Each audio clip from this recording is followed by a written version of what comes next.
Alright, so we'll do it now.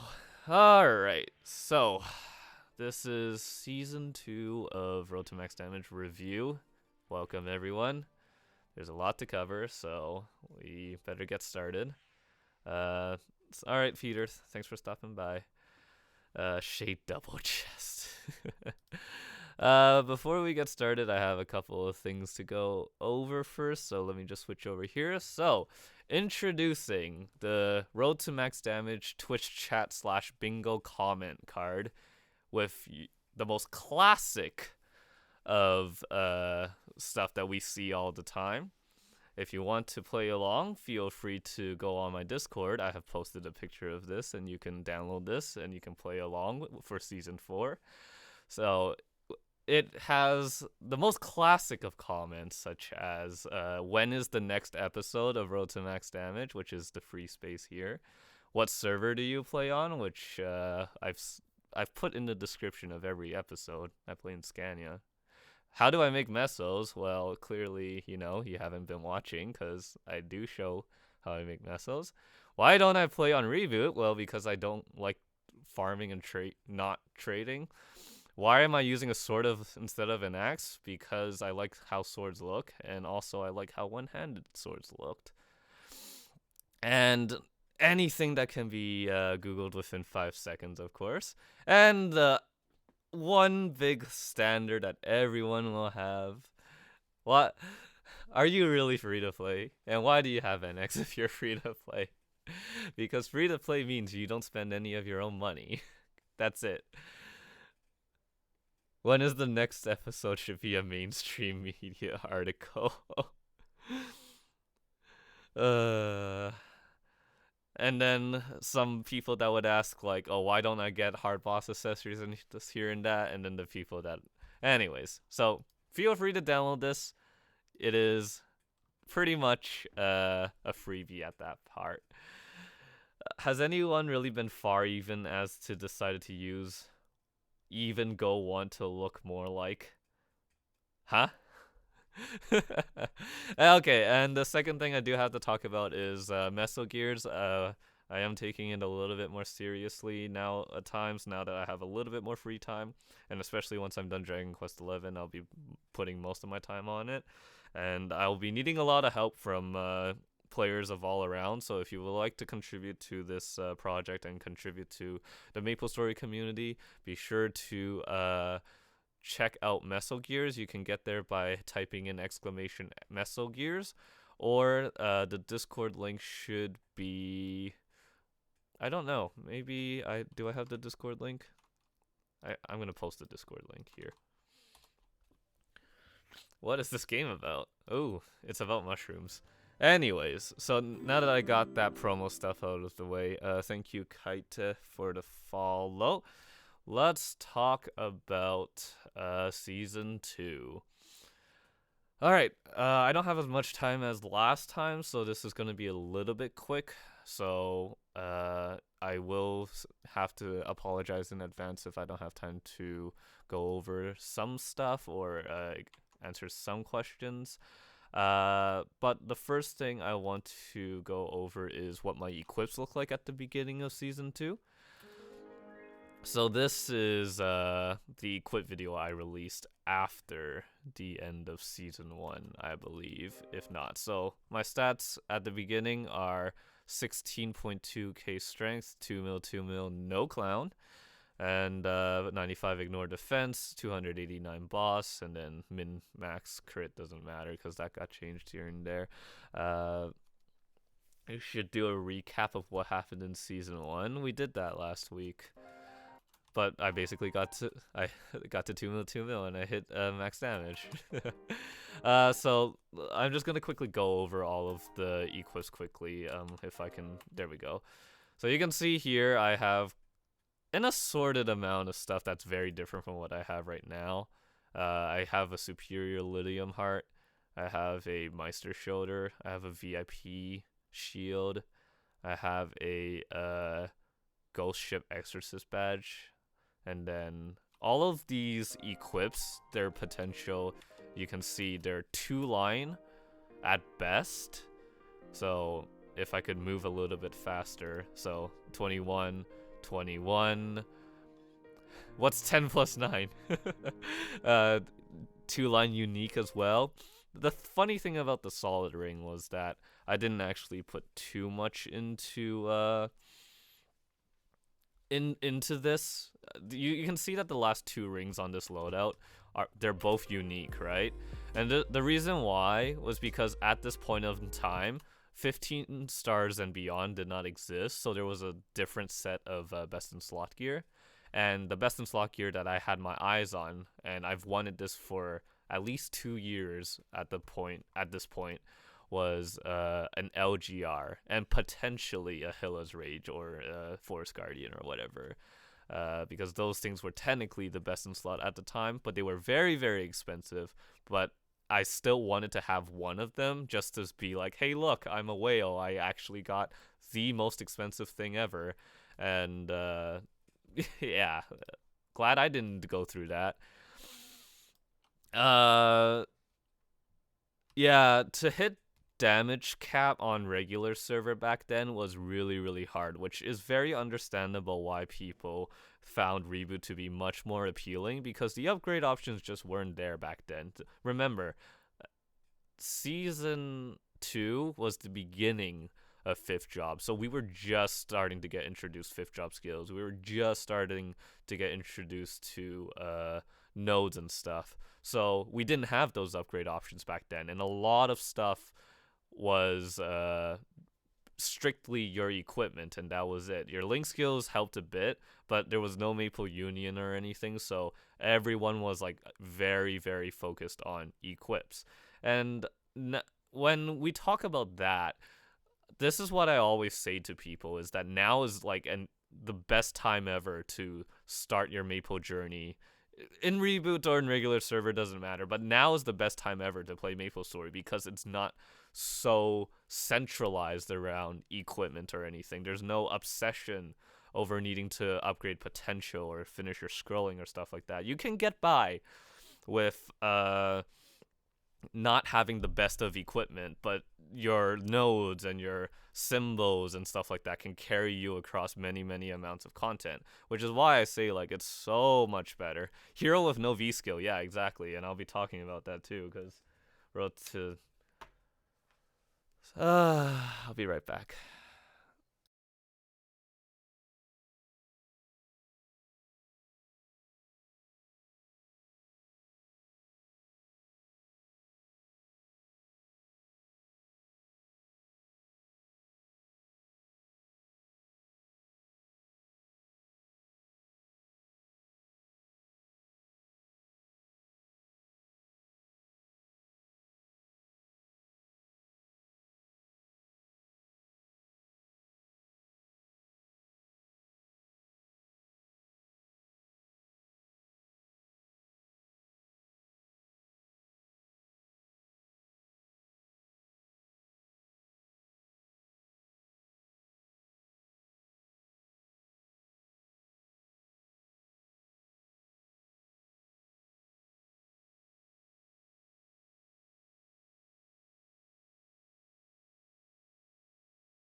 Okay, I'm back. Sorry about that, guys. I hope you guys didn't have to wait too long. It was some very important stuff. So thank you for the follows, by the way, while I was gone. Yeah, I can't talk about what happened, but I appreciate your patience, especially to the people that are going to be watching this VOD. If the people that are watching it on YouTube, if you could put a timestamp on when I get back, that would be great. Shoot, I do have to put up this sign for a second though, this BRB screen, because I need to bring back up a secret thing that I will show at the end of the review. Okay, there we go. So I'm all set. All right, so I was just talking about these two gloves. So again, the whole purpose of how maple upgrading works is that it's really expensive to get anything up and going to be end game because of potential. Potential is like the worst thing ever to upgrade, in my opinion. So if I didn't have to spend the time and effort to upgrade it, because eventually I was going to replace it with a new equip, then so be it. Yeah, but you play in Reboot. I'm just saying. No, I get it. I get it. So I talked about how I organized the different seasons of Road to Max Damage before. So season 1 was about trying to get to that 50 mil damage cap, and with my main attack and everything, and I wanted to solo C-Vel and that, and I eventually did it. So that was the end of season 1. Season 2 was basically the change of goals of when I wanted to start to be godly. I've always wanted to, have endgame stuff, and part of that meant I needed 3-line potentials and stuff like that. And I always talked about or thought about the easiest way or the cheapest way to get my potential done, because rolling it in regular server is much different than it is for rolling it in Reboot. And yeah, that's primarily the reason why if you want to cube stuff yourself, that it's much better to play in Reboot, because it's much more accessible and much more easier to farm cubes in that server than it is on regular server. But that just basically means that I have to find my own way of getting my potential. So at the start of this season, you'll see later on, I'm just gonna go through a couple of things. So this, I was still using a model student pencil as my pocket item. That's just a little thing to note. It's cool, whatever, doesn't matter. Eventually I got it replaced, but you can see even the pendants that I'm using, this is 15% all stat, this is a 15% strength, and then my sword was just utter garbage, but at least it was it still had some merit to it. My belt was a 2-line as well, and then all of this stuff was basically 2-line. And the first thing I did, to keep going, this is 18, this is 15 all stat. So if you look at my potentials at the beginning of season 2 and at the end of season 1, it's actually freaking garbage. I didn't really have too much of it. I had 18s for the most part, the occasional 21, but nothing amazing. I got a Battleroid as well. I got it from Simon. Simon gifted that to me. I'll talk about that soon.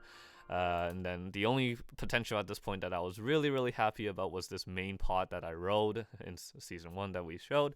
But I do want to give you guys some attention to one part in the chat here. And so around this time, you can take a look here. Annex gift is starting to be a little bit more expensive. In season 1, it was closer to, I didn't get it for free. I got the Battleroid for free. There's a difference.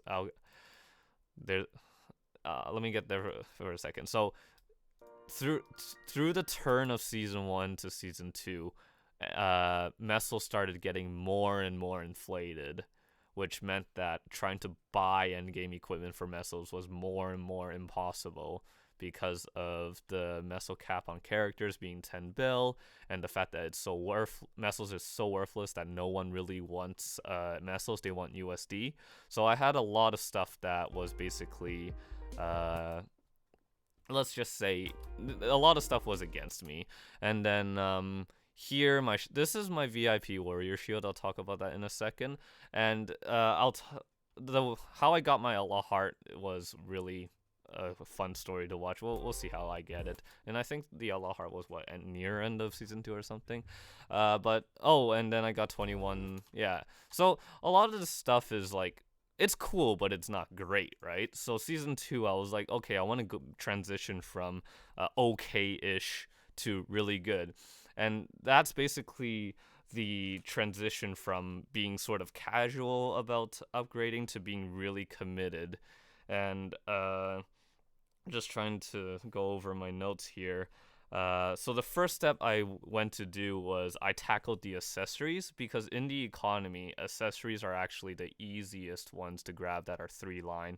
And to talk about 3-line, it's again for level 150 items and stuff like that. That's 27 strength or higher. I wasn't going to take 24. So if there was like a 9 all stat, 9 strength, and 6 all stat potential, I wasn't interested in that, simply because I could also get the same potential if I rolled 12 strength and then nothing. So it wasn't technically a 3-line. So until you got to 27%, that was when you could actually call an item 3-line. So that was the margin that I set for myself when I started season 2, was to look for items that were 27% or higher.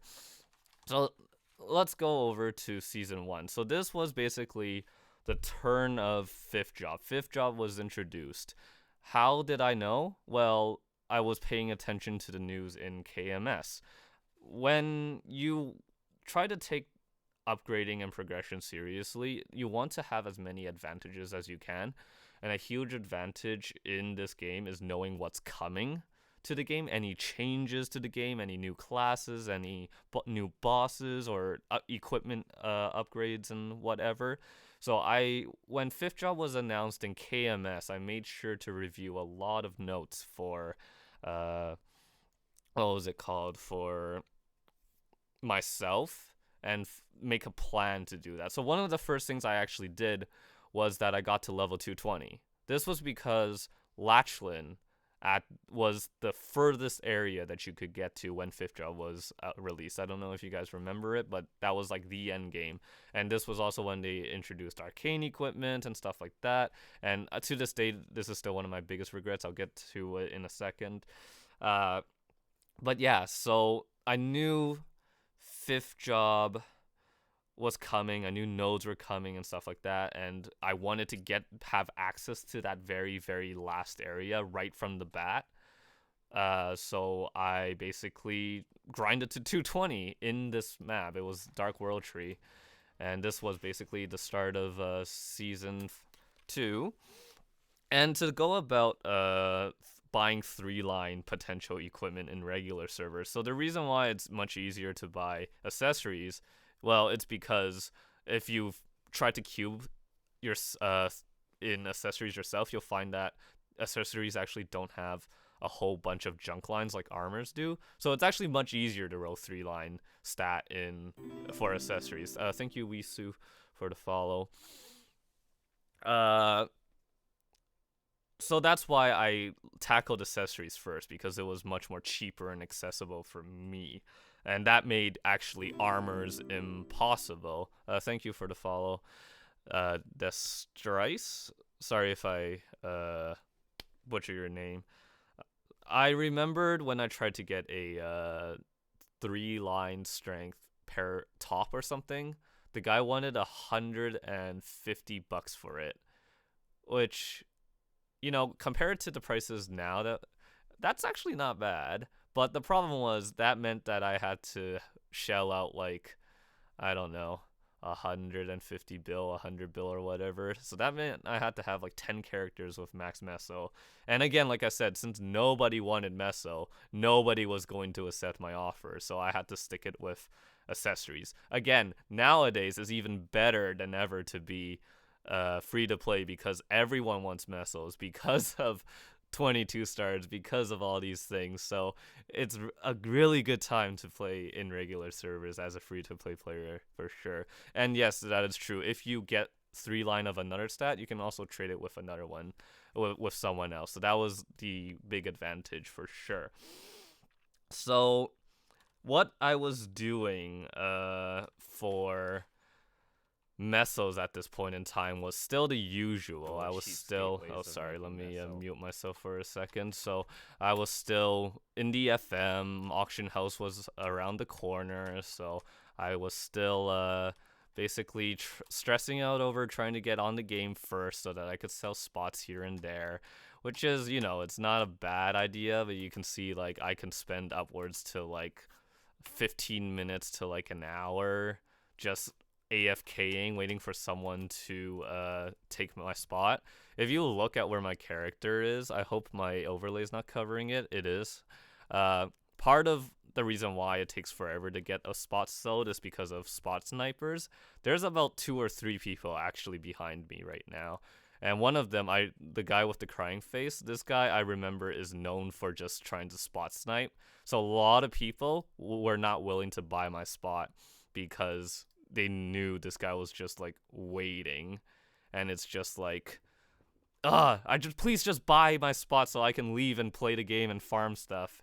It was really like annoying. The smart me would have just opened Maple, put the spot on, and then just AFK'd or tabbed out for like a while or so, and would just work on other stuff. But I know that I like specifically stared at this screen for like 5 minutes straight, going like, come on, let me go play. And that wasn't smart. I should have just waited. I still don't have a lot of patience to this day, but that was just extreme impatience from me. Being free to play is very difficult to progress, especially when you're starting out. But as I said before, it's actually much more easier than it is before because of all the options that we have for upgrading today compared to 5 years ago. No, I'm not going to review Season 3 because it's too recent. So I've basically was talking about it forever. So the first step that I did was that I bought a pendant. I bought a superior Golux pendant. It was 27% strength, so it was everything I wanted. And this was basically the first step in becoming godly, or what I perceived to be godly, which is, as by definition, my transition from okay equipment to 3-line equipment. So this was the first step. This was whatever I could have got my hands on. Oh, sorry. Don't want to hear 2 of me.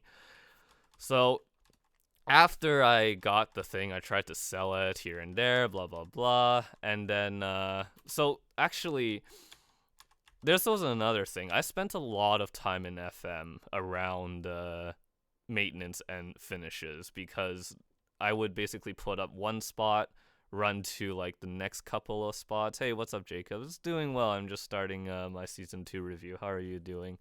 So I would basically hunt for spots. So I would be around FM all the time just for the possibility of being able to sell spots. So occasionally get 100 mil here and there, which did add up, but it was I don't think it was a good use of my time, but it needed to be done, was basically what I have to say about it.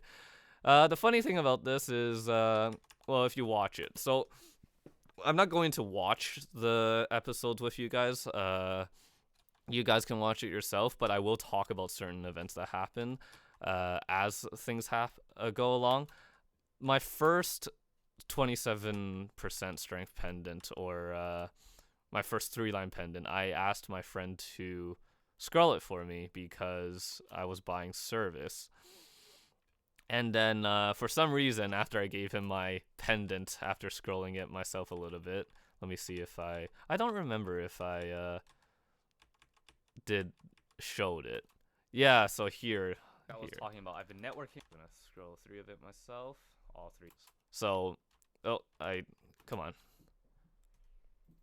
So I'm gonna scroll 3 of it myself, So I basically used up all my advanced Golux scrolls and whatever, so that's why I needed to buy service. And then I had a friend named Mike, this guy, Safe Words. He's not around anymore, but he was a pretty cool guy anyways. And I did flash a couple of audio clips there, but I was also in a new guild now, so I was also networking with the new guild and going with contacts here and there. And Mike, the genius that he is, I gave him the pendant after I +3'd it. And then he fails one. And all this time I've been holding the spot, right? So he tells me, oh, I failed it. So I innocence the freaking thing. And he gets it back to +1. And I'm just like, what did you do? What did you just do? And it was funny. The thing is, if it was me back in season 1, I would have stressed the crap out of it, because I was just like really just hardcore on the upgrading and stuff. But at this point, my attitude sort of shifted to be a lot more like chill and whatever. Like, shit happens, cool, whatever. So I thought this was really hilarious, and like no bad stuff to Mike, because that's basically, like, sometimes stuff like that happens. But yeah, this was basically the transition. So I don't know. I will be talking about season 3 as well. So you can see the difference between season 2 and season 3 is this. Season 2, you want to basically just upgrade into like that upper echelon. But then season 3, instead of going for 27% on accessories, I specifically traded or upgraded all my 27% to 30%. Just because I said, yeah, because why not? Because season 3 is actually more about being really picky with myself and my equipment, and be like, oh, I want this is good, but I want this to be even better. Whereas from season 1 to season 2 is, this stuff is okay, but it could be way, way, way much better. And so this is my first tip for anyone that's around the early game of MapleStory, is you have to understand when you want to go for 3-line stuff and when you just want to go for stuff that makes you stronger. There's a very fine difference between it, and I call this phenomenon stat whoring. People are so obsessed with stat whoring, especially on fucking Reddit, or just well, I'm not gonna call the GMS meta this community stat whoring, because that's their job to do it. But the problem is, a lot of people still forget around this stage is that there's something, it's very different with stuff on paper and stuff in practice. In practice, you just want anything that makes you stronger within the confines of still upgrading towards best in slot here and there. And I feel like a lot of people forget about that. Like, a lot of people are like, oh, how I need to get this to 3-line immediately. I need to get this to whatever, like now, or whatever. But no, you don't really need that. You just need to have like some potential. You need to finish your scrolling. You need to get a bit of Star Force in there. And then you just slowly upgrade equip by equip. That is my style of things. Other people can do it differently. My style is specifically try to put as little resources into and equip as much as possible, just so that I could get around to completing a certain thing. So whether if it's a boss or whatever, and I'll be talking about what bosses I'm talking about this entire time when I get there. But yeah, just remember that if you're upgrading, you don't have to get the best of the best right off the bat. You just need to get something that gets you by, whether if it's, oh, I want to beat normal Lotus, or I want to beat normal Damien, or I need to beat CRA or whatever. So just don't forget about that. Okay? Now, around this time, like I said, this is when 5th job was coming around. So a change that happens is that instead of dropping actual equips, bosses started to drop medals instead. So normally when you kill C-Vel, when you kill CRA bosses and stuff, they drop all the equips that you could redeem with your medals. I don't know if anyone remembers this. I don't know if you guys played long enough to remember this, but you just gotta remember that, okay? So what I mentioned in season 1 is that people would actually bring party members with them to CRA because they would the more party members are there, the more loot that you would get, because all the loot would be instanced. Well, not all of them, but the majority of them, the important ones. So if you had one guy carry 5 people, then the one guy who's carrying would be like, okay, I want all of this equipment, and then the people that he carried would give it to him, and then the people that were carried also would get some free stuff that the guy who's carrying them doesn't want. So it was a good like exchange of being carried and getting free stuff between the carrier and the carryee or whatever. But here's the thing, because I was paying attention to what was happening in what's it called, the KMS, I do know that change was happening. And one important thing that was the source of a lot of my income, or a huge burst of my income, was this change. Again, people who have played this way back then would know this strategy, but what would happen is that, well, this is just me finishing the pendant and stuff. Let me see if let's see. Do I get there? I don't know. Oh yeah, so I'll just quickly show here. So here where is it? I think I equip it, right? I didn't have a chance to go through all my videos here, so I apologize. But probably I did equip it, possibly, because I jumped from 16k to 17k strength. I never really paid attention to my strength count, actually, back in the day, because I just looked at the 2 mil. Let's see. Sorry, guys, 1 second.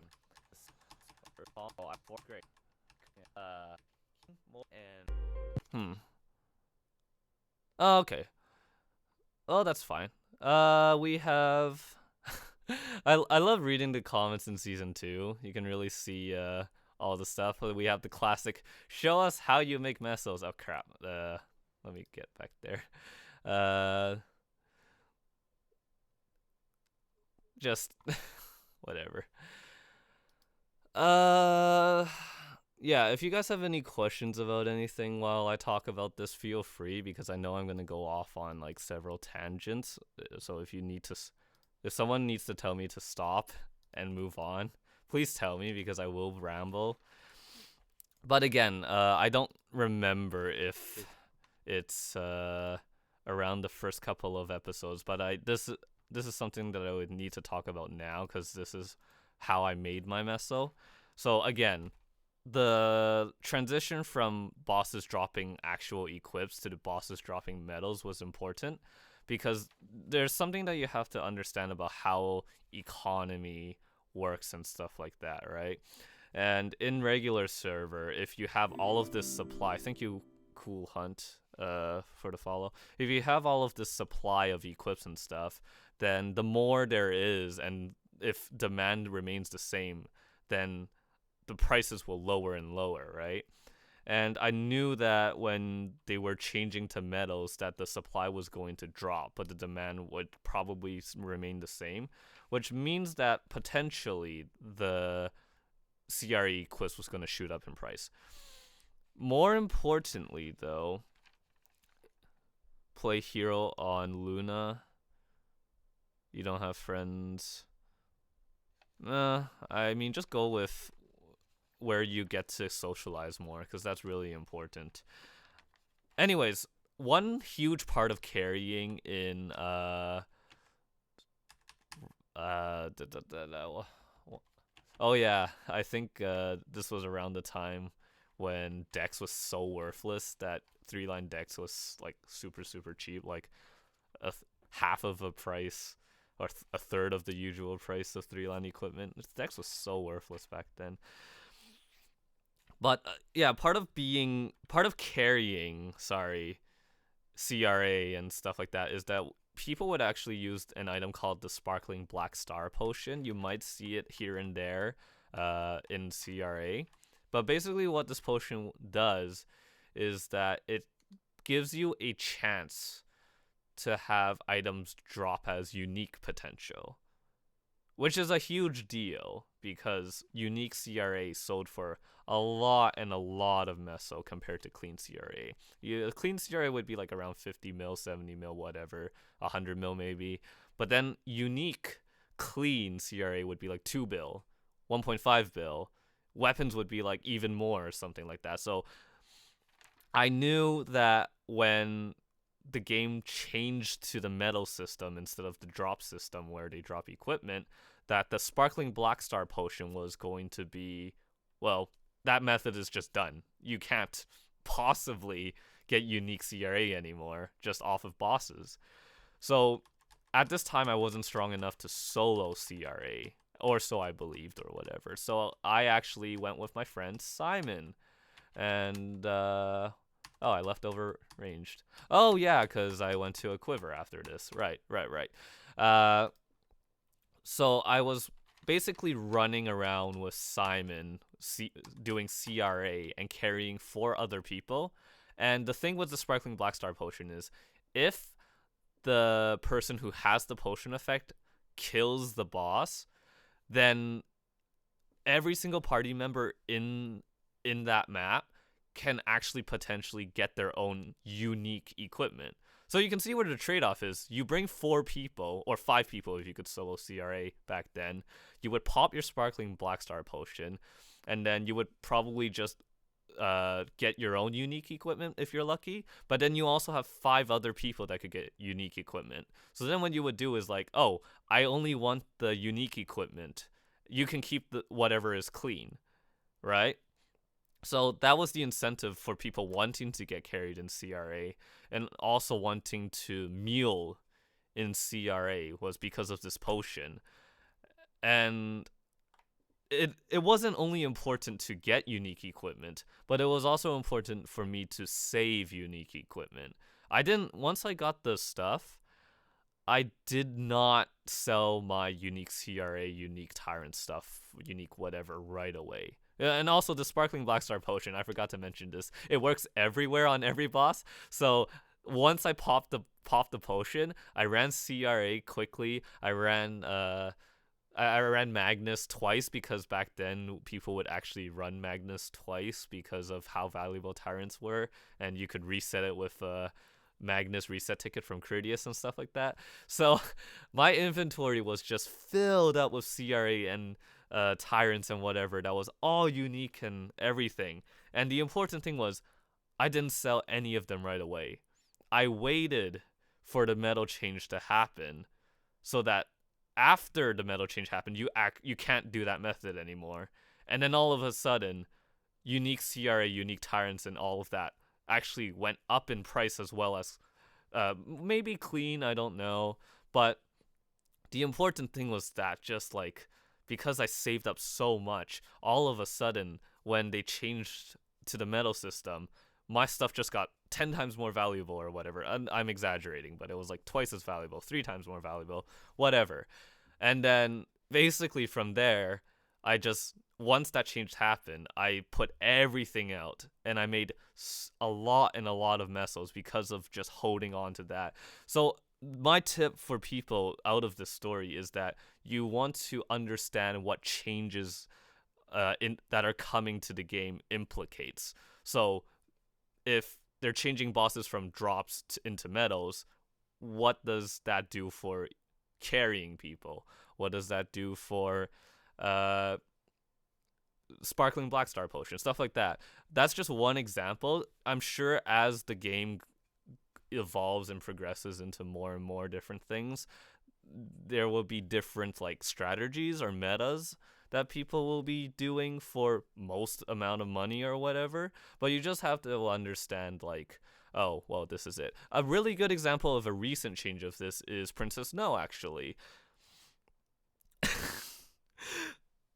For those that actually did any form of Princess No, you know how rare it is to get a good secondary. And you also know how valuable a good Princess No secondary is. This is because Princess No secondaries are best in slot, blah blah blah blah blah, and they're also tradable. So it is they're good, right? But then GMS announces that they're changing Princess No into the medal system. So, pop quiz for Twitch chat. If we went from the old Princess No system where you got boxes and you got a chance to get a secondary into a medal system, what do you think is gonna happen to the prices of Princess No secondaries? What do you guys think? So while I give you guys time to think about that, I'm gonna go over some stuff here. So yeah, at this time, still one line of attack speed on my inner ability and this and that. I get, yeah, as Night Snow says, you could see like some of them's even in my inventory. Oh no, that's just a regular epic cape, but I had basically mules filled up with unique equips. It was inventories full. I even had to move some equipment to my second account just for storage because all my unique stuff was just like absolutely filled up. And actually, let me just switch over to a different mule for a second here. Good, Jacob got it. Princess No equips would go down in price because of the medal system. All the prices will drop.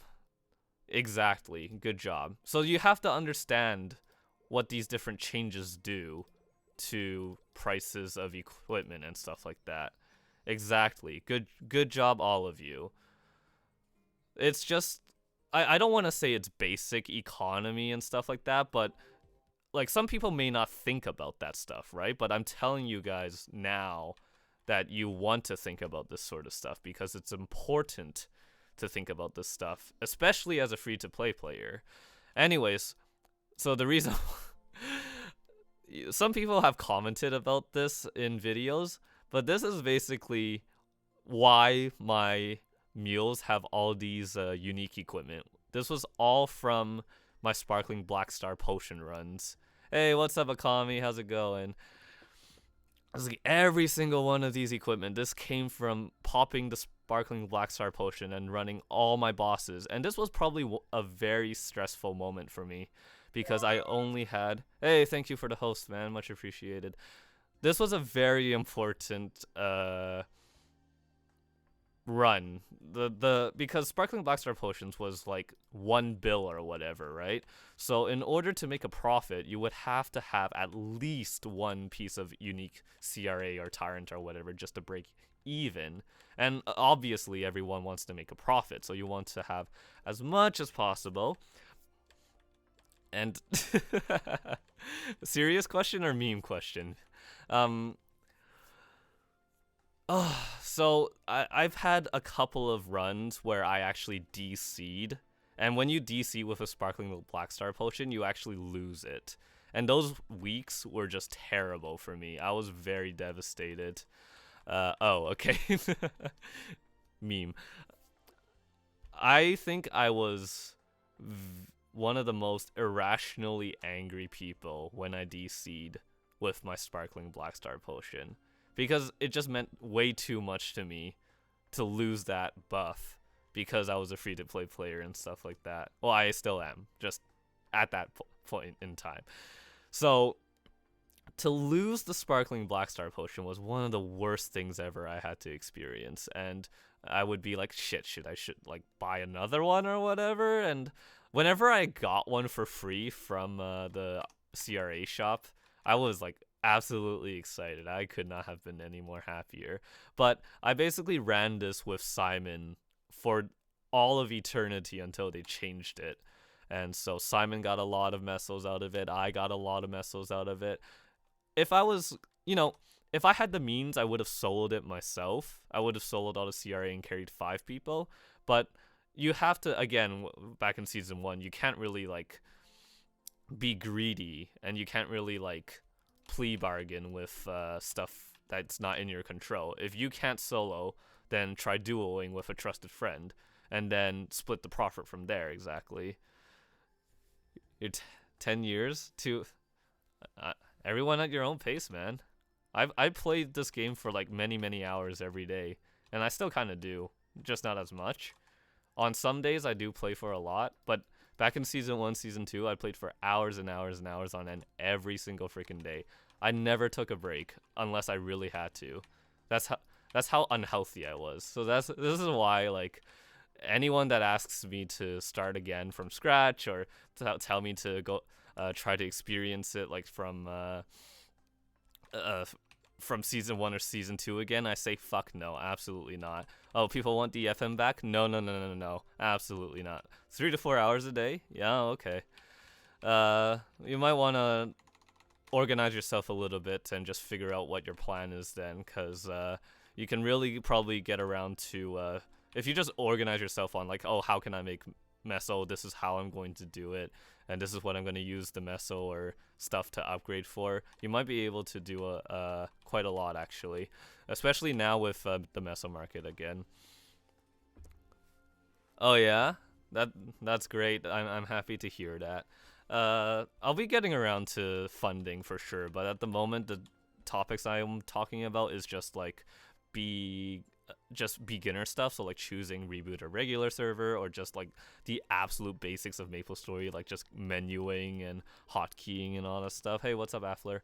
But yeah, this is basically a relic of season 1, season 2's past, and I just wanted to show it off because I never threw these out. I wanted to keep these for memory. I mean, I'm glad I did. Really shows how much I ran back in the day. This is only one of 5 meals that are holding all this unique. What time is it? It's currently 3:30 p.m. Yeah. Okay, so we're done with that equip video. I put a bunch of notes here. So yeah, that's basically my point here. Okay. Not too late, right? So yeah, a really important thing to understand is you have to understand how future changes will affect the economy to your game. And that's the biggest advantage that you could ever have in this game is information. Getting information ahead of time. Oh gosh. From the other side of the world, Night Snow. Don't stay up too late. So yeah. Oh, one little thing, because I had to deal with the unfortunate event that was this. If you watch my videos and you have like the audacity to comment and tell me how much you like my videos and stuff like that, but then I turn around and find that you're hacking or scamming people and stuff like that, fuck you. It's like everything that goes against the point of Road to Max Damage. The whole point of Road to Max Damage is to do the funding and do the socializing and stuff like that without being an ass or cheating or scamming people. Like, there was one person in Scania, and anyone that's playing in Scania knows exactly who I'm talking about. It's just, I had that guy go up to me in the game and go like, "Oh, I like your videos and stuff like that," and I just really wanted to be like, "Fuck off." I was just like, "Don't get away from my channel." It's like really arrogant to say, and like, I hate to say it, but I have to say it because this goes against everything I worked for in this series and in my journey to fund myself. I did not scam anybody. I don't hack. I don't exploit stuff.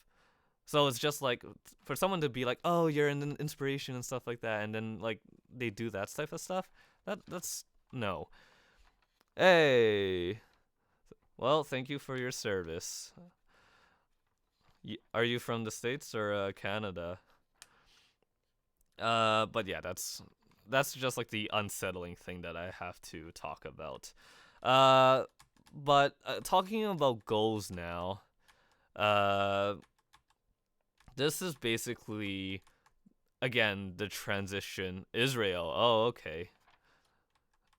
Ooh. I just remembered like the different stuff that's happening around the world. Sorry. Well, thank you very much for the support, though. Much appreciated. Season 4 starting next week, in case anyone's forgotten. So again, talking about goals, goal was also part of just getting my stuff upgraded from 2-line to 3-line. Yeah, that's really unfortunate. But yeah. How many years is it that you really have to do? It's mandatory, right, in Israel, from what I know? I don't know. I'm sorry. 3. Oh, okay. In Korea, it's how much? Like 2, I think. I don't remember. Ah, okay, I see. Well, best of luck for you guys. Uh, yeah, I just know like from stuff that's going around the world. That's just like that.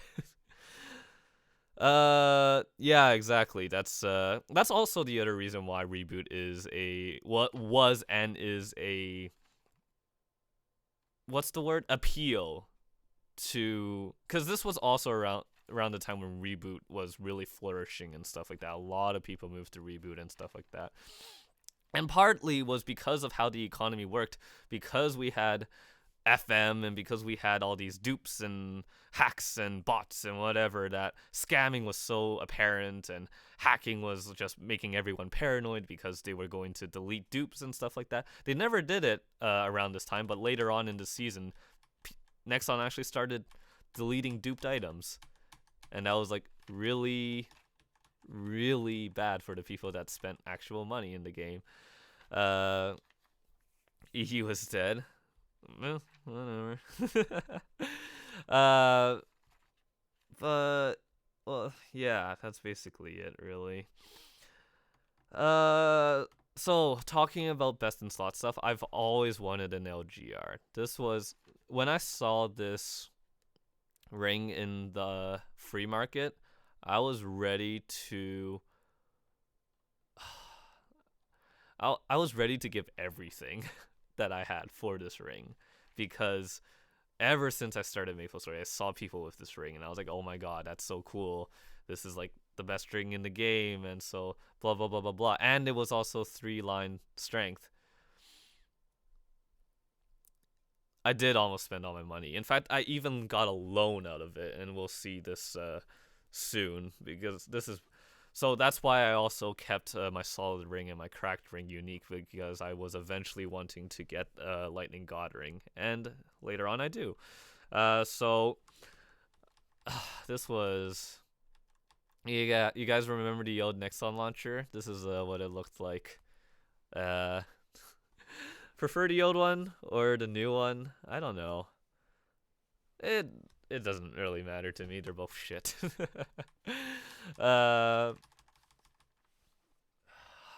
Sorry, 1 second.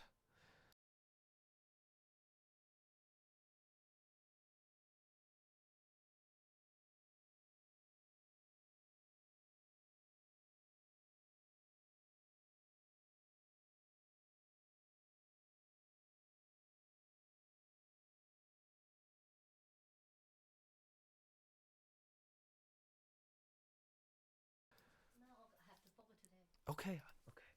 Sorry about that. Yeah, so because of the value that I put for this LGR, and oh my god, just I really wanted a best in slot equip. That was the thing. Like it's everyone's fantasy in an MMORPG or in an RPG in general. If you've played RPGs, you're always like, oh, I want the best equipment for my characters. I want the best spells, the best abilities, or whatever, because it's fun being the best. It's always fun to be really strong and stuff. There's nothing wrong with it, but people have to understand in MMORPGs, it's not like the best idea to go for it because of how much it costs and stuff like that. Loan, yes. So it's around this time when I actually started having a really much bigger circle than I did in season 1. I was knowing a lot of people, I had a lot of friends, and I had like a lot of social like credit, I guess. I basically had a reputation. And that's also one of the reasons why I like regular servers is because your reputation plays a fact into your progression. Because if you have a bad reputation and you need to buy something from people, well, if you have a bad reputation, people aren't going to sell it to you. And that hinders your progression. Nowadays, like, of course, you know, we have the auction house, and most of the stuff that you can get can be gotten from auction house. But, like, if you need to do stuff between players and you have a bad reputation, you can say goodbye to your progression. Especially in a server like Scania right now. Scania is small enough, but big. Like, Scania is big enough so that, like, there's quite a lot of people in there. But Scania is also small enough that if you do something bad, word will get around instantly, and everyone will know. So you have to be careful of what you're doing, basically, is what I'm saying. And that's why I feel like when people play Reboot, it's like, sure, like, you do you and I do me, but don't play down each other because we're just comparing apples to oranges, right? I have some gripes about what people say about Reboot compared to regular server, and I also have gripes about people who compare regular server to Reboot because they're just completely different things. Is it worth? I would say if you know what you're doing, then, like, it depends, like, how much you put into your, like, EU stuff, right? If you think, like, it's not worth it because you already invested so much time and whatever into your time, then don't. But you just have to think about what you value the most out of MapleStory. Is it the fact that do you value really easily accessible upgrades from the auction house? Do you value socializing with people? Do you value the social aspects of the game and also the partying with people to do bosses and stuff like that? If you value all of these things, then yeah, you might want to consider moving to a more populated server so that you have more opportunities that way. There's plenty of people from EU that I know play in NA just because of the population matter. So it will suck if you make a transition. Like, it doesn't matter if you're going from EU to NA, NA to EU, Reboot to Reg to Reboot. Starting over is never a fun thing, right? But it's sort of like one of those things where it's just like a sunk cost fallacy. It's like, don't think about having to restart, like, all over again and sucking. It sucks for that. Just think about it like, oh, you're starting a new journey and it's a new experience, because it's not like you're giving up everything you had in EU, right? Unless you completely throw all your equips out and drop all of them and all of that. You can always go back to EU and be on that character and do whatever you need. And it's like, yeah, it's like, whatever, right? I mean, if you really, really want to make the switch even easier, you could just, like, sell everything you have in EU, either through the Meso Market, auction house, Rio money, or whatever, and then use those resources to go to NA so you have, like, a quick boost. It's like, it's totally up to your liking. Lucid Earrings actually is not, like, the biggest deal. I get the sense of value in it. I don't think Lucid Earrings is too big of a loss considering. Oh, okay. Let me take it back, because it don't get me wrong, it's a very good item. When you get to more and more endgame, though, to buy Lucid Earrings, for me, it feels like it's sort of just like a whatever sort of thing. It's like around 40 to 50 bill in Scania from what I remember-ish. It could be even cheaper, I don't know. The Meso rates are making my calculations and prices just weird. But like I said, it's just like, whatever. I think you'll have to spend quite a little bit of time to think about the decision, and, like, if you need to, then just follow through with it and stuff like that. Right now. So yeah, so it was at this time when I saw this LGR, and again, I just transitioned one of my superior pendants into a 3-line thing, And I thought I was going to start with the cheap stuff. But here's the thing with regular servers is that when you see an opportunity, you kind of have to prioritize the opportunity, because you have to understand there is only one LGR in the market that's like this. And if you factor in everyone in Scania, chances are there's going to be multiple people who want this ring, right? And me being free to play, I'm most likely in like the lowest priority of low for sellers, because at this point, no one wants mesos. However, this guy's listed that he wanted 60 bill for it. So I was like, shit, I really need to have 60 bill. I don't know how to do it. I don't have anything. I need to get a loan. So a lot of season 2 was just me looking at all of these equips and go like, shit, I need it. I need to grab it now before everyone else grabs it. But I don't have the mesos for it, so I need to loan people for the mesos and then pay them back afterwards. So season 2, I was very stressed out over that. Because of this reason. Specifically, I was not ever having enough money at the same time that I find equips. So then I would have to borrow money, buy the thing, and then make enough money to pay back, only for like a few days later I see that there's another equip that I need and I don't have mesos again, and I kept cycling through that over and over again. So it was just like, it was quite a day. But again, at this point I had a ton of unique CRA stuff and unique tyrant stuff. I just needed to wait for 5th job to come up and for the prices of things to go up. So it was mainly a waiting game. And basically eventually I said, I'm going to take the auto win. I don't care. This, to put into perspective of how badly I wanted this guy was in a completely different time zone than me. And in order to trade with him, I actually had to do this at like, I don't know, 5 or 6 in the morning. And I stayed up till 5 or 6 in the morning, because there's one thing I know about myself is if I go to sleep, I'm not waking up until I wake up. Nothing can wake me up afterward once I fall asleep. So I stayed up till 5:30 in the morning just for him to get online, just to do this trade. And again, trading in this game back then, it was really bad, because the meso cap was 10 bill a character. So if I wanted a 60 bill item, it was gonna be quite a lot of trading. And then it's like, oh, when do you give me the LGR? When do I give you the mesos? It was like a lot of like trust that you need to do, because I could pay him 60 bill and then at the very last second he could just get the fuck out and scam me, right? Or alternatively, if he traded me the LGR first for 10 bill and then I pay him the 50 bill afterwards, I could be like, nope, I got it for 10 bill, see ya, bye.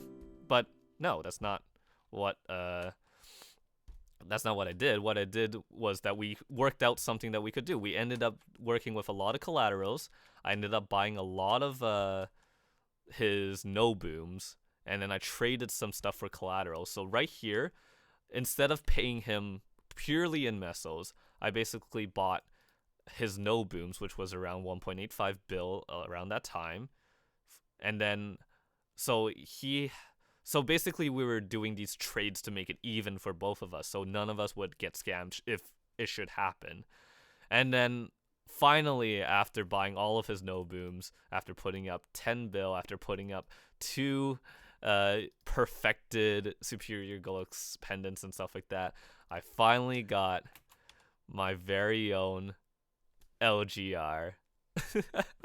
And I was the happiest ever when I got this. I remember just like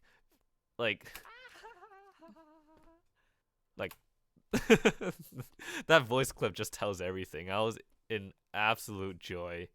I couldn't help it. It was like think about it. It's like if you looked up to all these whales back then and you saw every single one of them had an LGR and you were like, I really want one, and you found out how expensive they were, and you worked so hard and you loaned so much, and you stay up till 5 in the morning, 5:30 in the morning or whatever, just to get it, and you finally got it. That's a really good feeling for sure. All you have to do is to buy 3 accessories. It's oh, an amazing feeling. Nowadays the equivalent of getting an LGR like this is probably to get a bod or a frenzy, but that's impossible. But yeah, this basically was the full thing I did. It was like a lot, very very tough to do this because I was like, I really just wanted to get the ring, and I really wanted to trust this guy, but I didn't know who he was and stuff like that. So it took me a lot of time to be like, okay, I'm gonna go through with the trade. I can trust him, and then even Paul was there to help out with this, because I think he was helping me with something. Oh, because I was loaning the 30 bill from here. That's what it was. I loaned 30 bill from Paul just to do it. Anyways, long story short, that was my second equip that I got. So you can see, slowly but surely, upgrading from 2-line to 3-line, this and that. So because I'm basically like 30 bill in the red now, I decided to make a whole bunch of videos where I merched. So this was basically how the 10 days of merching started, was because I needed to make back money to pay Paul. So we're gonna skip these ones because it's just specifically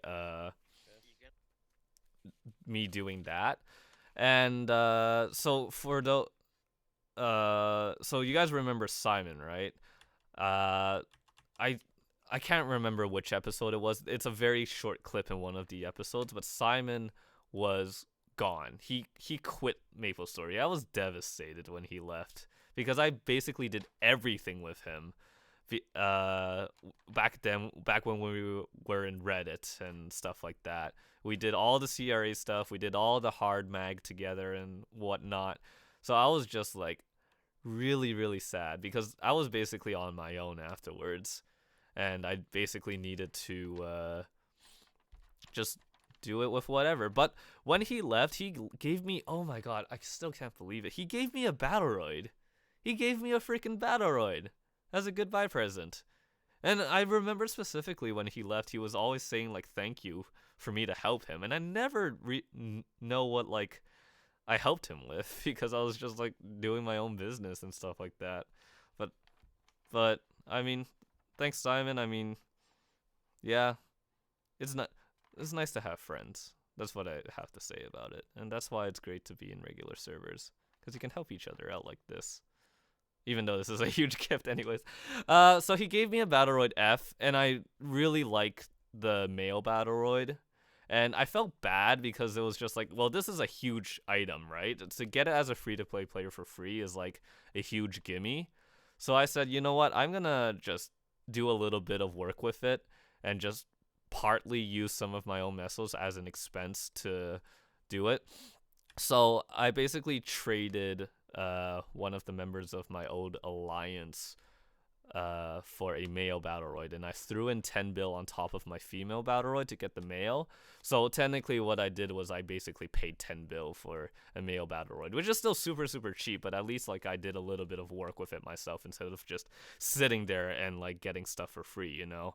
That's like what I didn't necessarily like about it too much, you know what I'm saying? But you know what? To each their own and whatever. Like I didn't have to do it, but two things, like I really liked the male Battleroid much more, and I also felt like, well, because I was doing this whole YouTube thing, that I should at least spend a little bit of money with the thing. So basically everything I do now in season 2 is just an extension of what I did in season 1. So in season 1 I just made like link skills, I did this and that, I upgraded from here and there, and then so season 2 I upgrade even further. I start leveling up a whole bunch of meals and stuff because I knew that Maple Union was coming, because that's what it was called in KMS, so here I'm leveling up my mechanic and stuff like that. Uh, so a lot of stuff that I do is solely based on what I know is coming to the game. So it's always that you have to be one step ahead of everyone, because that's how you get your advantages and that's how you get ahead in the game, is by knowing information ahead of time and all that stuff. So it's tantamount to say, like, oh, sorry, voice crack, let me get some water. If you want like average results out of your progression, then you got to do average work. If you wanna, and I'm basically paraphrasing someone on Reddit. I think it's Showmastic. So thank you, Show, for putting this in. I'm sorry if I got the Reddit name wrong, but basically, to paraphrase it, is like, if you want to get extraordinary progression, then you got to do extraordinary work. You basically, like, you have to put in the work. And if you want, like, what I want, which is like this godly status, then you have to put in the reflection. I think a lot of people, they're really skewed on how much effort you have to put in the game to get what you want. Because let's not forget that MapleStory is a Korean MMORPG, Asian MMORPG. Like, by default, when your brain hears this, the first word that comes out of your mind should be the word grind. And the Koreans know grind. I'm gonna say as much as that. So if you wanted, like, if you want the best of the best, if you want to be really good in an Asian MMORPG, you have to expect to put in a lot of work. And that's what I feel like a lot of people don't have, is like, their expectations is like, oh, I don't have to do too much and I'll be there. And that's sort of like a slight gripe I have with some Reddit reboot players, is that they'll think that what they're doing is like really, really easy, which is like, I'm not gonna shit on them, right? Like, it's no secret that farming cubes on reboot is much easier than it is in regular server. But then they'll have all of this mesos and they'll have all of these cubes, and then they realize they have to Star Force.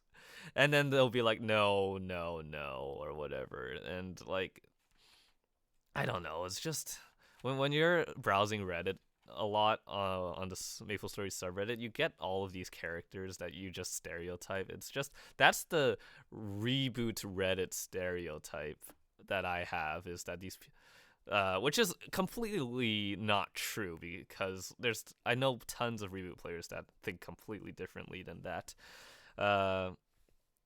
It's just funny to see that there's like this sort of archetype. The regular server archetype, though, is basically people who just sit there and expect stuff handed to you in a silver platter, or just people that go like, oh, well, all you did was spend money to get into this stage, which is only half true.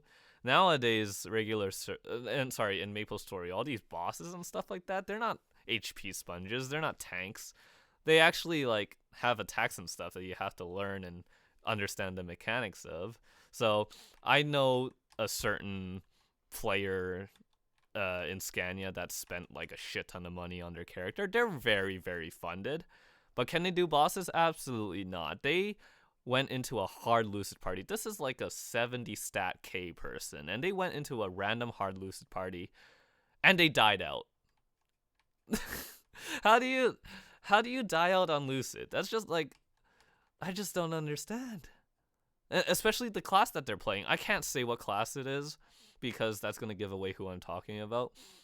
But there's so many different things in the game that factor in present MapleStory, which is why I say, like, this is the best time to play, really.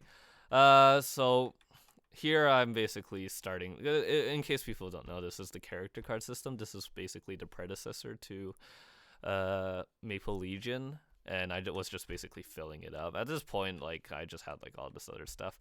And over here you can basically see, I wonder if I flash it or not. Yeah, so this was also a cart that Simon gave me. So when Simon left, I basically got a huge boost, excuse me, in stuff to sell. So I actually had a lot of meso making thanks to Simon. Not to say just sat there and got it, but like I had a huge pick me up by Simon. I'm not gonna deny it. It's not like I'm gonna be like, no, I did everything by myself. But like, yeah, he helped. So what? He helped me. Who cares? We're friends.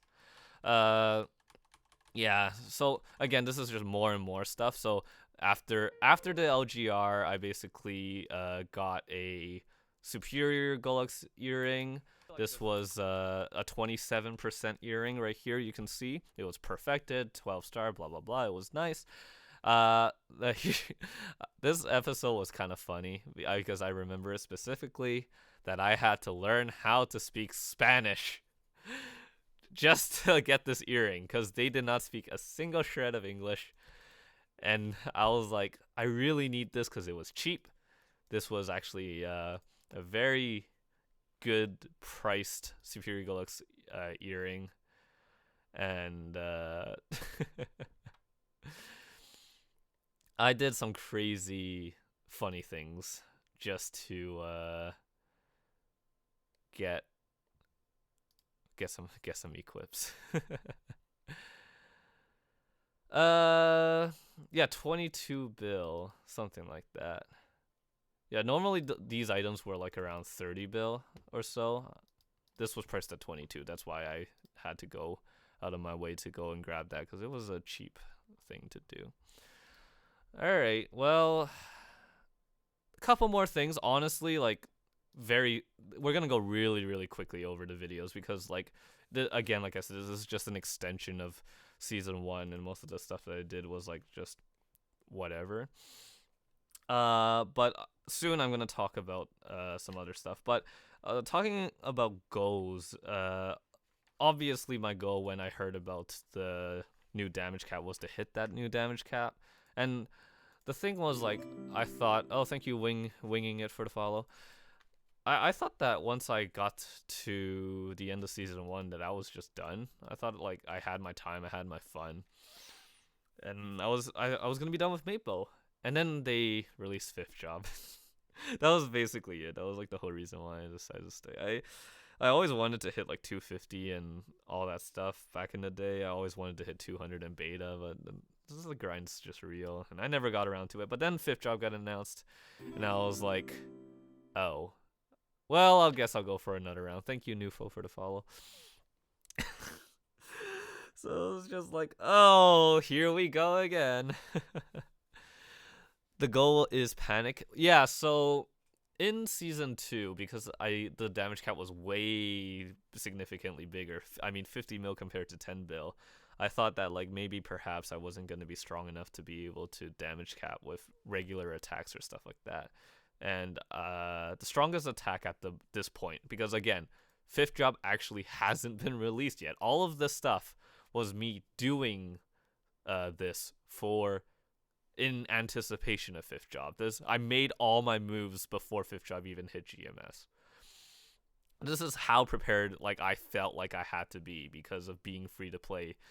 Making meso and all that stuff was taking forever. So if I made decisions from like on the spot, and if I had to regret it or if I had to change my mind, to undo it and then redo something was much more harder. So I just thought I would rather do it right the first time than do it wrong several times. And that's like another thing that I would suggest people is like, if you're going to be serious about upgrading or whatever, don't half-ass it, just really full-ass it, and just like use the extra meso or resources to get what you want, because in the long run it's going to pay off more than the short run basically.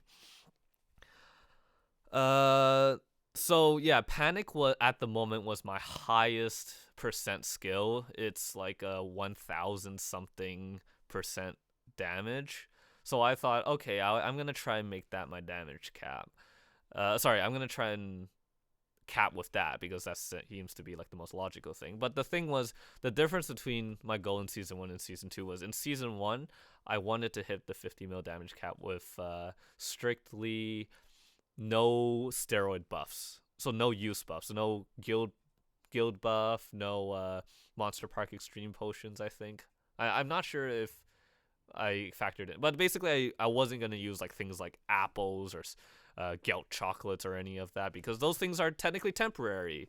But in season 2, because I thought that the damage cap was that huge, that I was like, oh well, maybe I'll do it with any means necessary. So like with steroid buffs and stuff like that.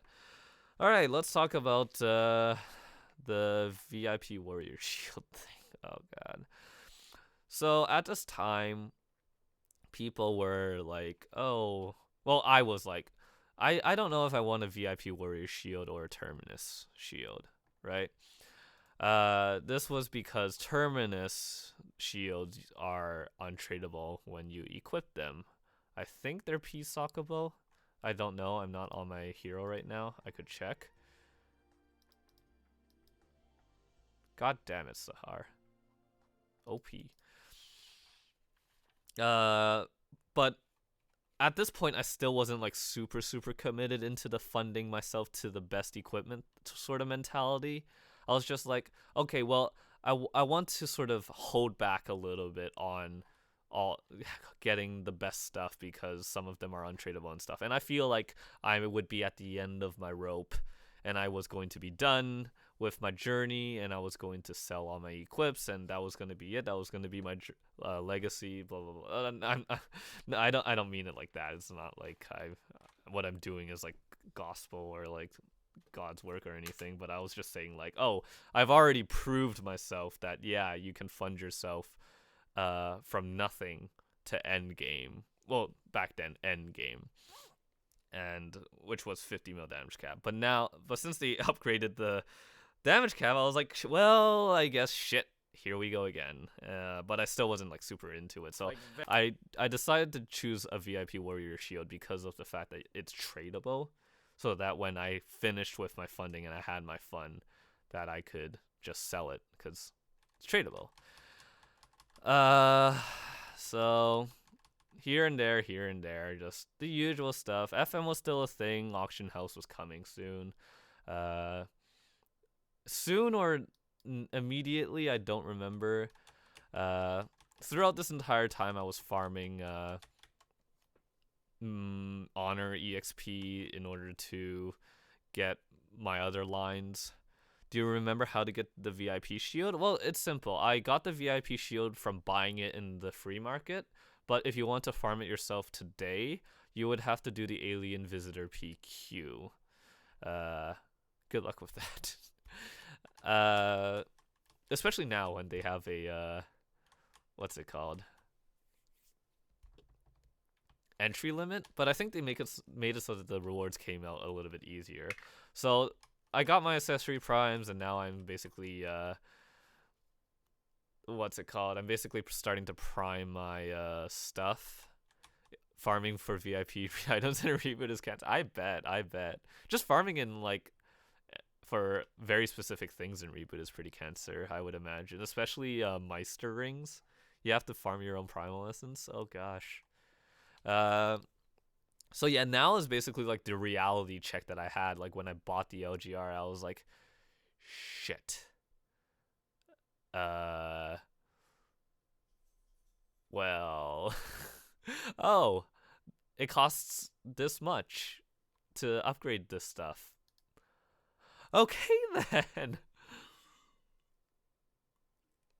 So yeah, it was it was cool. Where's the episode where I find the outlaw heart? It was a Battleroid, wasn't it? It's not anywhere soon. Cause I know I got it when I was in the map NLC.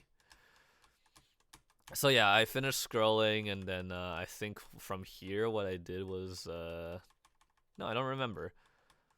Yeah. So I talked about this in season 1, but basically my project was that whenever I finish scrolling and star forcing an item, that's when I would neb an item, because that's would be my signal that this item is complete. So if I ever look at my equipment window now, if I even pull it up here, uh, I probably won't, but if I ever look at like an equip video, like for example here, I would imagine you can see which items I have completed.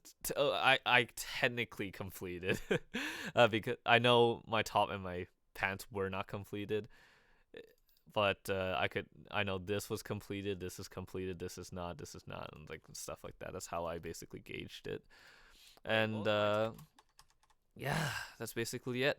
And then finally, after a while, fifth job finally came to GMS, and it was that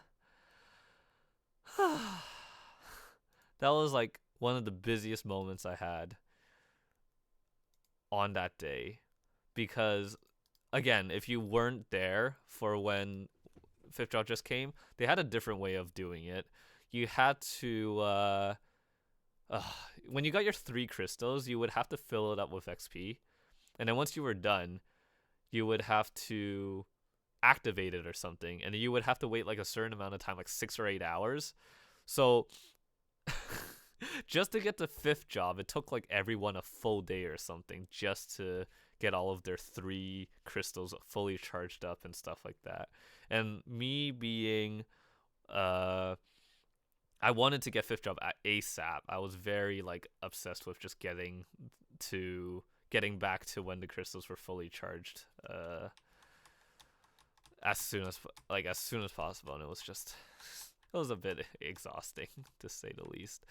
During this though, I did update my look, because I just had like the free stuff that Maple gave. They gave like VIP hair coupons. They gave like eye color coupon. No, I actually spent NX on changing my eye color. I used some of the NX I got from buying codes and stuff just to change my eye color to red. Oh wait, no. I had red this entire time, did I? I don't remember, but I did remember at some point. Uh, did I start playing again after red? I think I did, because I was really demotivated by beta Maple Story. I don't understand how anyone can say that they miss classic Maple Story. You know what I truly think they miss is that I think they miss the social aspect of classic Maple Story when everyone was socialized, because like we had nothing to do in the game except for grind. And grinding was very, very slow, and PQing was the best way to level up back then. And I don't want to go back to needing to fight for PQ spots. People want to reminisce about like tracking people and kerning PQ and looty PQ and whatnot and shit like that. No, I don't want to do that. This just looks very stupid that you have to worry about stuff like that. These freaking, what, 20 channels, 19, 18 channels, and every single one of them, the PQ was filled up, so you would have to just camp. Like, that's not fun. That's just like, that's lame. And yeah, no, that's one thing I do agree with, is that PQing was a very good system for sure. And with them removing Romeo and Juliet, and with them removing PQ stuff like that, it certainly removed a lot of the social aspects of the game. And you know, that is a very legitimate criticism. And my criticism of this is that there is no incentive to be in PQs. We can argue that, oh, well, Choo Choo PQ is a thing. Oh, well, Hard Boss Party is a thing. The problem with all of that is that the social aspect has shifted from like the beginning of the game to the very end of the game. And what's the point of being social at the end of the game when it's the journey of Maple Story that you want to be social? Because what's the point of getting to the destination if the journey's not worth it, right?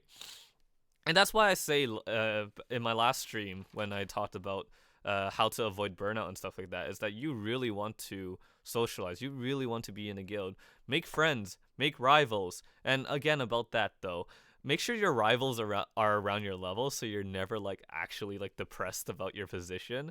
I One big fault of mine is that I always like look up to whales, and I always see like the equips that they have, and I feel like I should always strive for that.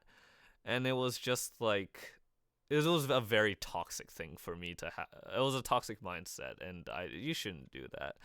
So for me to suggest something in MapleStory is like, I need an incentive to run the PQs. Crossword Party is like whatever. I know I have a couple of friends that run that religiously, but all of these things are like PQs with a cap or PQs with something like that. So you're never like going to be spending an extended amount of time with a bunch of people to really grow your relationships with them and stuff like that. And yes, I do agree that that's something that MapleStory is missing, but I will not I can't condone us going back into Maple Classic, because I despise how slow Maple Classic is. It's not fun. And it's just like, it's Crossword Party is done mainly for the stuff in the shop, so like the damage skin and stuff like that. It's not really a thing. One thing that I really wanted to suggest a lot of the time was, why don't they just put elite boss drops in PQs? You you would have had me doing PQs every day if you just did that. Like, it's such a simple change, and I don't like, sure, if you're worried about hackers and stuff, I mean, like, hackers are always going to get around with that. Chinese and Korean, I would say, are the most grindy, if I know. I remember why I didn't get it back then. It was because of Kyo. Yeah, I know who Kyo is. I don't remember what that was about though. But yeah, a huge problem with MapleStory, and I do understand the criticism from this, is oh yeah, Paul gave me a Christmas present. I remember that. He was so nice. Paul's such a nice guy. Oh, I like him.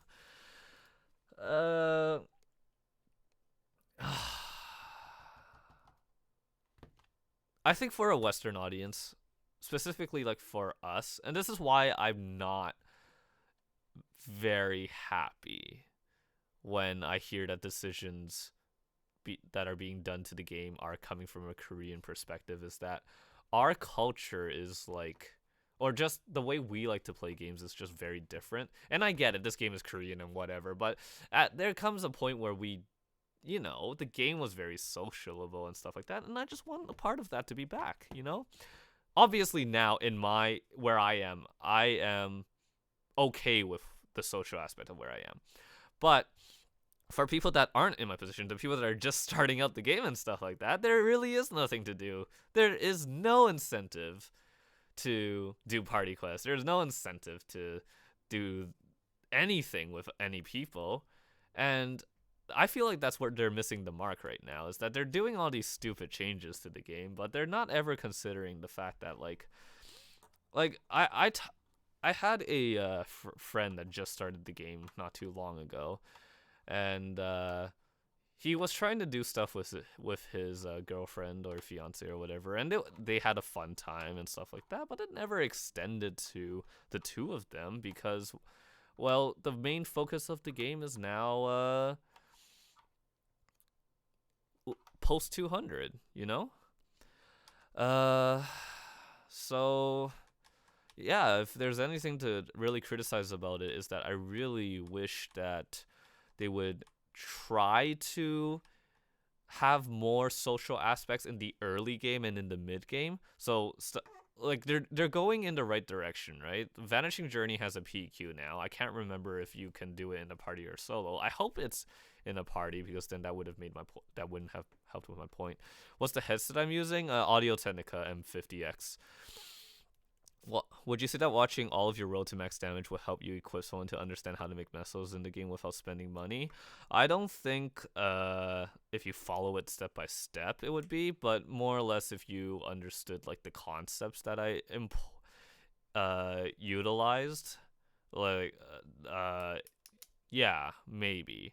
Because my road to max damage is not a tutorial thing, right? It's it's a vlog, it's a personal journal on my journey to being funded. Nowadays, because the game is so different, you have to sort of make your own things. But you can watch, season 1, season 2 of Road to Max Damage and see the little things that I'm doing. So stuff like researching stuff ahead of that's coming up in the game, or working on like socializing and networking with people. Stuff like that you can take out of the series is good. And then occasionally there's some ways of making meso that I showed that's still applicable in present day MapleStory. But I wouldn't say like this entire series is like the Bible or whatever. I hate it when people model Road to Max Damage as like a guide. That's basically what I'm saying. Road to Max Damage is a personal vlogging journal type of thing. And the way I make meso is different from the way other people make meso. Right? So, and there's ways that I used to make meso that you can't do anymore. So it's really just about looking at like the procedure that I did, the logic that I did, the mistakes that I did, especially the mistakes. I've done many mistakes in Road to Max Damage. So if you want to be effective in funding yourself, you want to basically find all the mistakes that I did and keep it on a list and make sure you don't do it yourself, because the ramifications of the mistakes that I did, pretty bad. So like terrible, just terrible, absolutely terrible. I would not recommend anyone to do the same mistakes that I did. And you have this entire series to look at for that. So that's as much as I can say about the if you should use this series as a guide or whatever.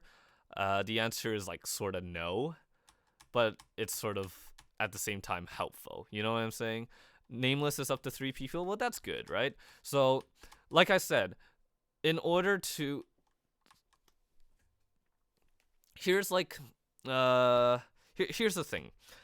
A lot of people that talk about the lack of socialization in the game, I found out that they're not really like, they don't really understand where the socializing is anymore. Games change over time. You have to understand that, but so does the different aspects of the game also change. So the social aspect of the game, if you ask any person that's currently playing right now where the socializing is, chances are the answers you'll get are guilds and Discord. So we've basically changed from talking and socializing in game and being henny hoes to socializing on a different platform. And for those that can't adapt to that, those are the people that I feel like are the ones that are complaining in a wrong way. I'm not saying that their complaint about having no social aspect is wrong. I'm saying that maybe perhaps that they didn't realize that the social aspect is in a different area than they're used to because of the age of the game and what they're used to.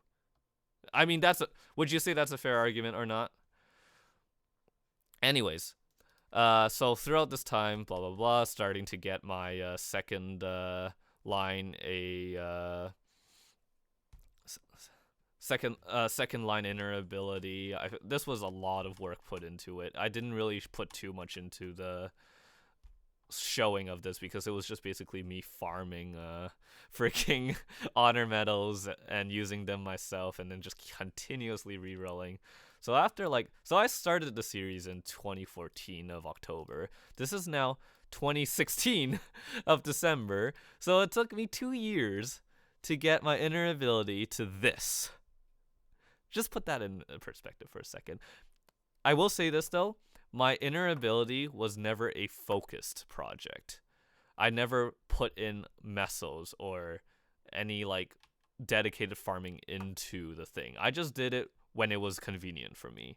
I think that if I really, really focused on my inner ability, I think I would have gotten my inner ability within like a year or two. I technically could have been done if I focused on it, but my main focus, as I said before, because of how the game was my equipment. So my inner ability was like less priority. And yeah, hard bosses are technically like the PQs of these days, and like it sucks. It's whatever because you have to be funded and stuff like that. But that's why I'm saying like you need to find friends and rivals and stuff like that that are around your level so you can participate in stuff with them, you know? Because it's nice to be friends with a whale, or it's nice to be friends with a complete noob. But if they're not around the same level that you are, then you're not going to be doing anything with them unless it's favors. And there's nothing wrong with doing that, but I'm saying if you want to do stuff and progress together, then that's the other thing too. That's what I have to say about the social aspect of the game is that there's not really any way that you could do that, which, you know, it makes sense. You wouldn't put an endgame player and a beginner like into one piece of content, but that's why we have mules and stuff like that. It's sort of so part of the social aspect is coming from us, so we have to go out there and, you know, go out of our way to help people and to socialize. And I get it, it's hard if you're an introvert and stuff like that, but you know, the social aspect is half you, because if you don't socialize, then why do people have any incentive to socialize with you, right? You have all these people complaining like, oh no, no, there's nobody to talk to. There's no one wants to talk to me and stuff like that. But if I check, you know, and if I check chat logs and this person that's complaining, I check their logs and they're basically like insulting everyone, or they're just not talking at all. Like, of course, there's not gonna be a social aspect of the game because you're not socializing yourself. So like, I'm not gonna say like it's everyone, but I'm saying I know that there are some cases that people were like that, which is kind of interesting. This is, you know what I'm saying? So yeah, Fifth Job came around. I don't know if you guys know about this, but when Fifth Job was first out, you could get nodes of any freaking class. It was torture. It was horrible. So you see all these locks on these nodes. These are just skill nodes of a different class, and then I would get boost nodes of a different class. Oh my god, it was like the absolute worst. Oh, I'm so glad they changed it so that you would only get the thing. But yeah, like that's basically my point. Is like, you if you want the game to be social, you better be social yourself. And yes, of course, the game is much more social back in middle school and whatever, because of like how the game worked. Nowadays the game is much more quicker, and nobody has the time to give you the time of day. So it's up to you to also, you know, be sociable. You know what I'm saying? I'm not going to blame everything on us, and I'm not going to blame everything on Nexon. I feel like the social aspect of MapleStory is both a game mechanic issue and also just our own issue, because we need to tell people like, oh yeah, we're usually in Discord now, and we're usually on this now. So, you know, that's basically my 2 cents into the matter. You can agree or disagree with it, but that's how I believe is the thing. So that's why I'm like, oh well, if I, you know, socialize with people, then I should, you know, if I want to be sociable, then I have to make the first move, you know? And this was basically around the time, like, I was going through a lot of bad stuff in my brain and in life and stuff like that. I was not the happiest of people around this time in Road to Max Damage. Like, I was doing well in school, but I didn't feel like I was getting anywhere. I thought that like anything that I did was like pointless. I was very like demotivated. I really just spent a lot of time in Maple just because this was like the one thing I felt like I was doing that was like meaningful, which is kind of sad. uh but yeah, that's what I did. And I have Road to Max Damage and Maple to thank for understanding like social concepts. Like if you want something, you kind of have to ask for it. You can't just stand there and just like, you know, not expect people to understand you. That's another thing I learned about with my depression was like I as much as it's going to suck for me to have to talk about it, I have to talk about it because it's not like people are just going to look at me and understand everything. So this was like around the time when I just started to realize like, okay, this is a problem. I need to actually like be more sociable. I need to actually talk. I need to actually do this and that and whatever. Hey, that's awesome to hear, man. Glad to hear you made some friends like that. And yeah, about that, make sure that people who say like, "Oh, your internet friends are meaningless" and this and that, just ignore those people. By the way, obviously, like, be careful with strangers on the internet. You know, uh, this is kind of say about cyber safety and stuff like that. Just don't go out and just meet everyone on the internet, especially if a guy's offering you to see him in a white van or something. But you know, like learn from stuff like that. Uh, but yeah, getting an interview at Walmart tomorrow. Good luck. And yeah, I mean, I met a lot of friends through MapleStory that I am friends with IRL now, and one of my best, most relatable friends nowadays. I met them through online. We were technically going to the same university, and we were under the same program, but we met online, and it was funny too because I was looking for someone to work on a project for music, and then my this guy messaged me on Facebook, and they were like, "Wait a minute, aren't you Amite?" And I was like, "Shit!" I was like, "Fuck! How did he?" But like, it was really chill because we never actually talked about the YouTube aspect. We just became friends because we were both in uni, and we both liked the same thing. So I found it really cool, to be honest. Online is great, but you also have to be, safe. PAX Australia wasn't a good idea. Why was that? People these days, yeah, that is very true. I don't know if it's a good or a bad thing though. I would say it's kind of a good thing. I feel like you want to online relationships is great, but having actual person to person relationships is also important. So you do have to take some risks here and there. But I think overall for my internet friends and meeting those people in real life, I'd say I have like a pretty good track record. I had a pretty good bunch of friends. Did I not title this? Oops. Streaming Road to Max Damage Season 2 review. Whoops. It wasn't as good as the American one. Well, I mean, if you want to pay for a flight ticket to the States, how much is it from Australia? Like $1,000, $2,000 maybe? I know it's like around that much from here to Hong Kong, so I would imagine that distance is around the same. Oh, right. So the other thing too. Another thing that I have to talk about is understanding what's good in the game. Around this time, like I said, I was basically like able to start soloing things. So I understood that drop gear was a huge part of what was going to make me rich.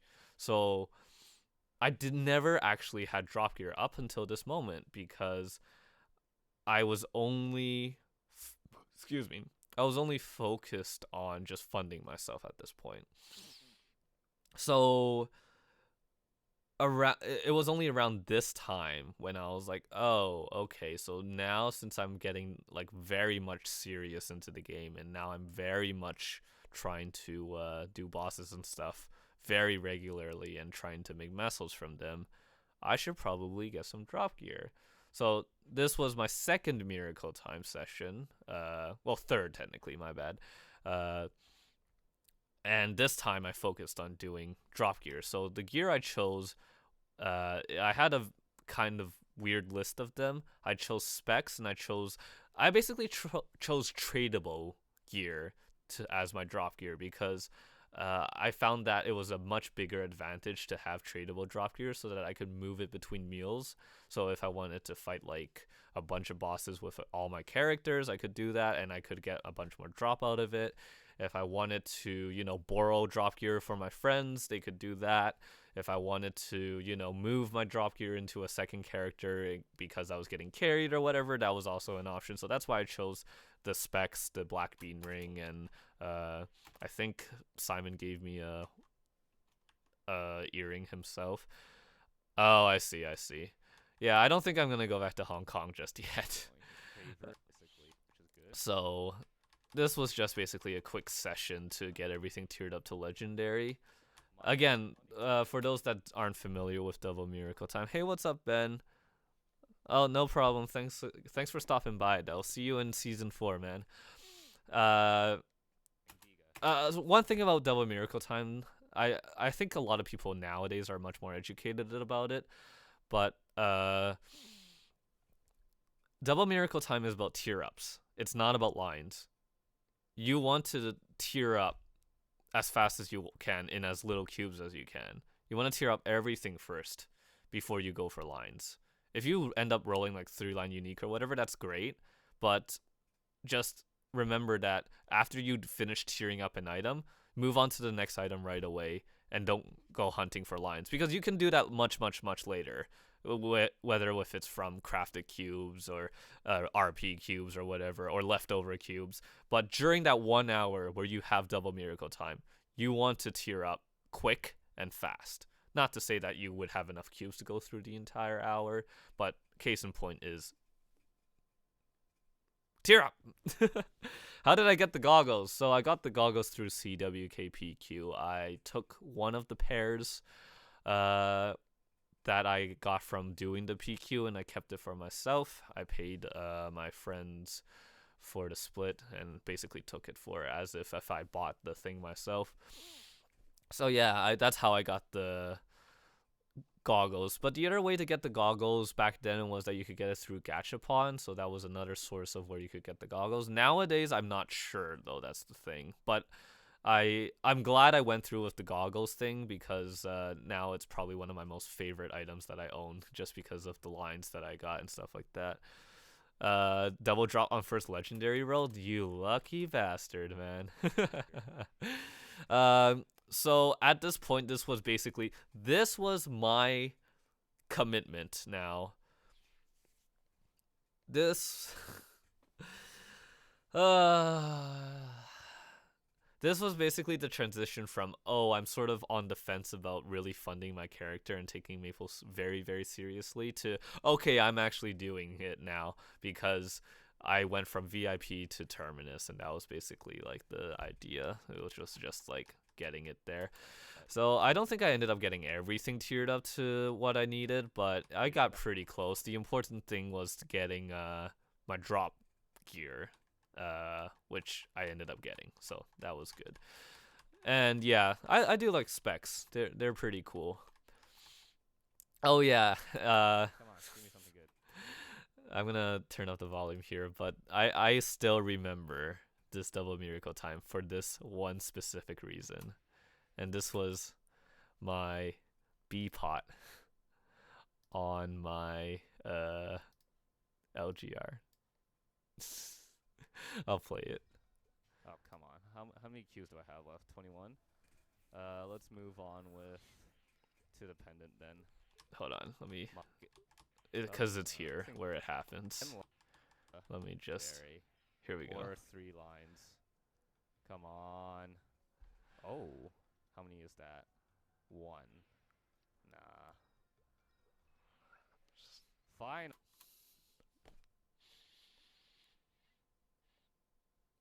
I spent 60 bill on this fucking ring, and it had the audacity to give me this on my tier up. I had never been so conflicted in my entire life, ever. After, like, do you not know, like, how devastated I was to get this roll? Finally.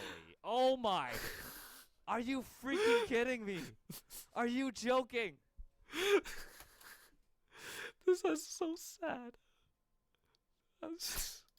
Plus 2 dex per 10. 10% dex. I just spent 60 mil on this ring, and I was next to certain that I had to re-roll the main pot because of the B pot. If it was anything other than an LGR, I would have done it. But it was a 60 mil LGR that was 30%, and I was like, no. I'm re-rolling this. Stop. I was so angry. Really planning back ahead. Oh, you know it, right? But yeah, that was quite the experience. Oh yeah, and then there's Shades. He's a friend of mine. I met him in real life once. He's like, I think he's in school right now, so he's pretty busy. He also like had to go to Korea for a while, so we didn't really keep in touch. But I know he's like around here and there. I don't know if in Maple though, but yeah. And a lot of people go like, "Oh, where'd you get the NX and stuff like that?" And I'm just like, did you not watch season 1? Like, I had to get codes from people and stuff like that. Keep moving around or something. Oh yeah, what else to talk about is this freaking thing. This is a thing. I'll talk about that soon. Yeah, I got that 3-line strength and here and there. I think I was a little bit nervous about this point because I was running out of NX and cubes. But eventually I did tier up the shield, so I basically almost got everything I wanted. The only thing I didn't get was my belt, which is whatever, because it was a 15% strength and whatnot. Okay, so I mean that's basically it. And then I actually had to go to Hong Kong around this time. I flew to Hong Kong for about a month. I went to go see my family and stuff like that, so I didn't really get a chance too much to play. But I'll talk about that later, because later on I talk about that whole thing. But yeah, since the 5th drop came out, I was basically doing all the quests for it and all that. I mean, like now, I don't really have to talk about this, do I? Because like now we still do it today. We just have to get my what's it called? Get my leveling up, get my symbols, and start doing the dailies and whatnot. We don't really have to talk about this, right? And I basically just been farming nodes and whatnot. And this was also a good time around to have drop gear because drop gear wasn't nerfed back then. So to basically have drop gear around this was really, really valuable because of how easy things were going to drop. Okay, 2 things I want to talk about. Look at my soul right now. This is the Magnificent Pure Soul. I know I did a whole thing on it somewhere. I don't want to find the exact clip, but part of MapleStory's game in going from beginner like to early stage to mid stage is that you need to get 100% crit rate. There is no way out of it. If you are endgame, you need 100% crit damage because every class can get 100% crit damage, blah, blah, blah, blah, blah. And it's just a big damage boost to always be critting. And the problem is heroes actually don't have a huge crit rate. And so what I ended up needing to do was that I needed to, after I got my character cards and my Phantom Link skill and this and that, I basically still needed some more crit rate, and basically I ended up uh, getting a Pierso. And partly the reason why I ended up with a Pierso was because Simon, again, was very, very nice, and he ended up buying me a bunch of Magnificent Souls until I got crit rate. So the crit rate was very much handed to me by Saber. And talking about Simon, this is basically when he was actually quitting and stuff like that. So he gave me all of his gear. He was really nice about it.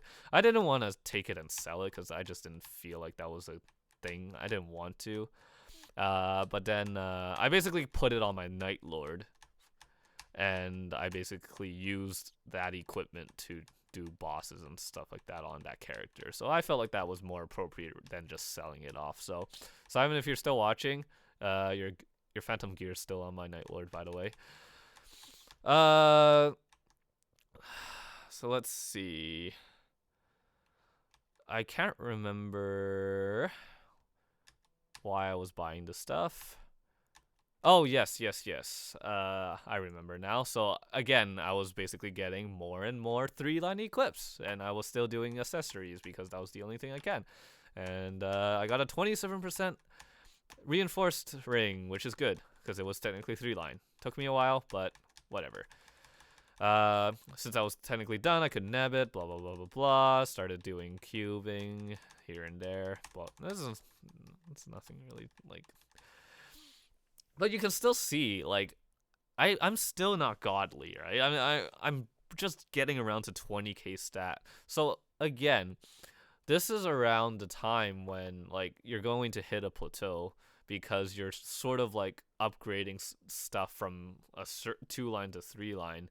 And the difference isn't going to make too much. It's not going to be too big of a difference until, like, much later, you know? And yeah, that's what you have to understand, is that, like, the progress is going to be slow. And there's not much you can do about it. It's whatever. But here's my point, though. Again, back then, 5th Job just came out. And we still don't have flames at 25 stars. But think about all the ways you could upgrade yourself without upgrading your equipment. Link skill, Maple Legion, excuse me, nodes, symbols. All of these options I did not start out with. And nowadays you have all of these options plus flaming plus 25 stars. So you are able to get much stronger than I was at this stage of the game, especially if you focused on other things besides your equipment. So please do that. Don't focus on your equipment. Just to put it into perspective, there's like someone in KMS with like 22-star like cheap pencilier or whatever, and they're getting by just fine. And I have a friend who I think he just did this out of spite of people bitching about it. He made a shadower and basically got 22-star pencilier on him with like epic 6% luck or whatever on his equips. And he got his symbols like maxed out, and not maxed out, but like a really high level. And he was able to solo what? C-Vel? Normal Lotus? Normal Damien? So there's really like a ton of different options you have at your disposal for upgrading now, because it's no longer just equipment, which is very, very important to understand, is that it's no longer you have to focus on equipment, which is the best thing ever, because focusing on equipment was the worst thing ever. I don't like that. It's just the worst. All right, to talk about this, I'm gonna say it outright. I don't like Jin. I don't. I was basically just mesmerized about the fact that someone of his audience level was giving me attention. And again, this comes from the part of me like not being very confident about myself, and school was basically giving me no direction, and my YouTube wasn't really kicking off because like my music channel wasn't really like doing super well. It was doing fine, but it wasn't doing viral fine, yeah. And I thought like maybe perhaps that while I struggle and look for work after I graduate, that I would have YouTube as like a good income source and whatnot. I was a very anxiety filled person, and I still am, but not as much as before. But I was really worried about like what I was doing, and I had some very dark times. But this was sort of an upside, and I mean like it was a cool moment. But I don't like this guy at all. Like I kind of regret associating myself with this guy. Like, but we basically chatted and stuff like that. I could just talk about it here. Oh my god. Hey, what's up, man? Hey. Oh, my name is Jin. I stole my mom's credit card and dropped 5K on Maple Story so I can become. Is that copy process still going on? That's such a weird thing. Justin, did you actually get your character funded without spending anything, or like you dropped like $10 there? I dropped 0. Wow. Okay, so that's the one thing I wanted you guys to hear. In this voice call, he asked me that question, right? And my answer was 0, and that was it. I don't know what is up with this guy. Like, I don't know if he's doing it, like, on purpose or whatever, but later on, in a later equip video, it was this equip video, I believe, that he made a comment, and I was really ticked off by it because I specifically was talking about it.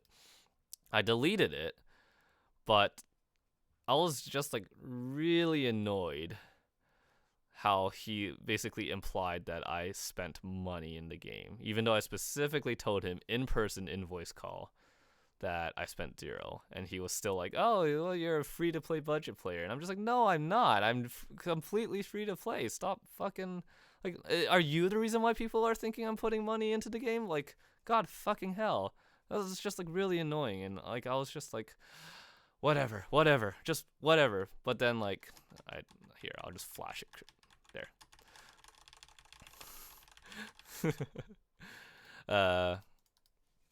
But yeah, I basically, this was around the time when I started meeting Victor and his brother and stuff like that, and they used to do stuff with Jin, and I basically heard about a bunch of stuff about him that made me go like, I don't really think it's too good to, be around. You know what I'm saying? Like, it was just like, oh, yeah, no, I don't want to talk to you anymore. So I basically, like, in those messages, I basically told him, like, please don't talk to me. I don't want to be associated to you. And then he basically freaking freaked out over me. The way he talked to me too. I told him about it too. I'm not gonna be passive aggressive to anyone. If something's making me uncomfortable now, especially nowadays, I will tell them instead of just like going like, oh, okay, oh, sure, whatever. But like the way he talked to me, it was just very like off-putting, and I just didn't like it. I told him that, and then I could go on a long spiel about him, but like that's all I will say. It's just that like, oh, it was cool, but then later on when I found out like this and that, nah, not so cool anymore. And I was basically just telling him off, and he was just very, very dramatic about it. That's one word I'll describe Smartboard Jin. He is a very dramatic person. If you don't know who Jin is, Snow, he's basically like a very big and popular YouTuber. He does like a lot of guides and top 5 lists and stuff like that. And this was basically around the time when I realized, holy shit, we have 0 good resources for new players.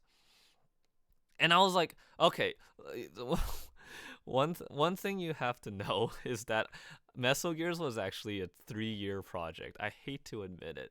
It was around this time when I came up with the concept of Mesogears. I was gonna be like, oh, I'm going to make a YouTube channel dedicated to specifically teaching new players stuff. So that way, if people join our game, they can stay in our game. What's the one thing that people are worried about when they play a new game?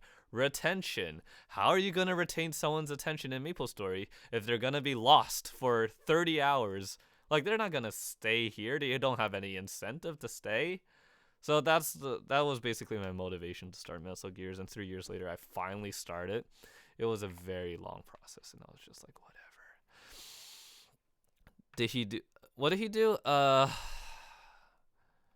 He was caught catfishing. And did a couple of other things as well. He was I think if you just Google his name plus Maple plus like Reddit or something, you might get to see a couple of things. I'm not sure. I won't do it here though. I don't think it's necessary to talk about it here.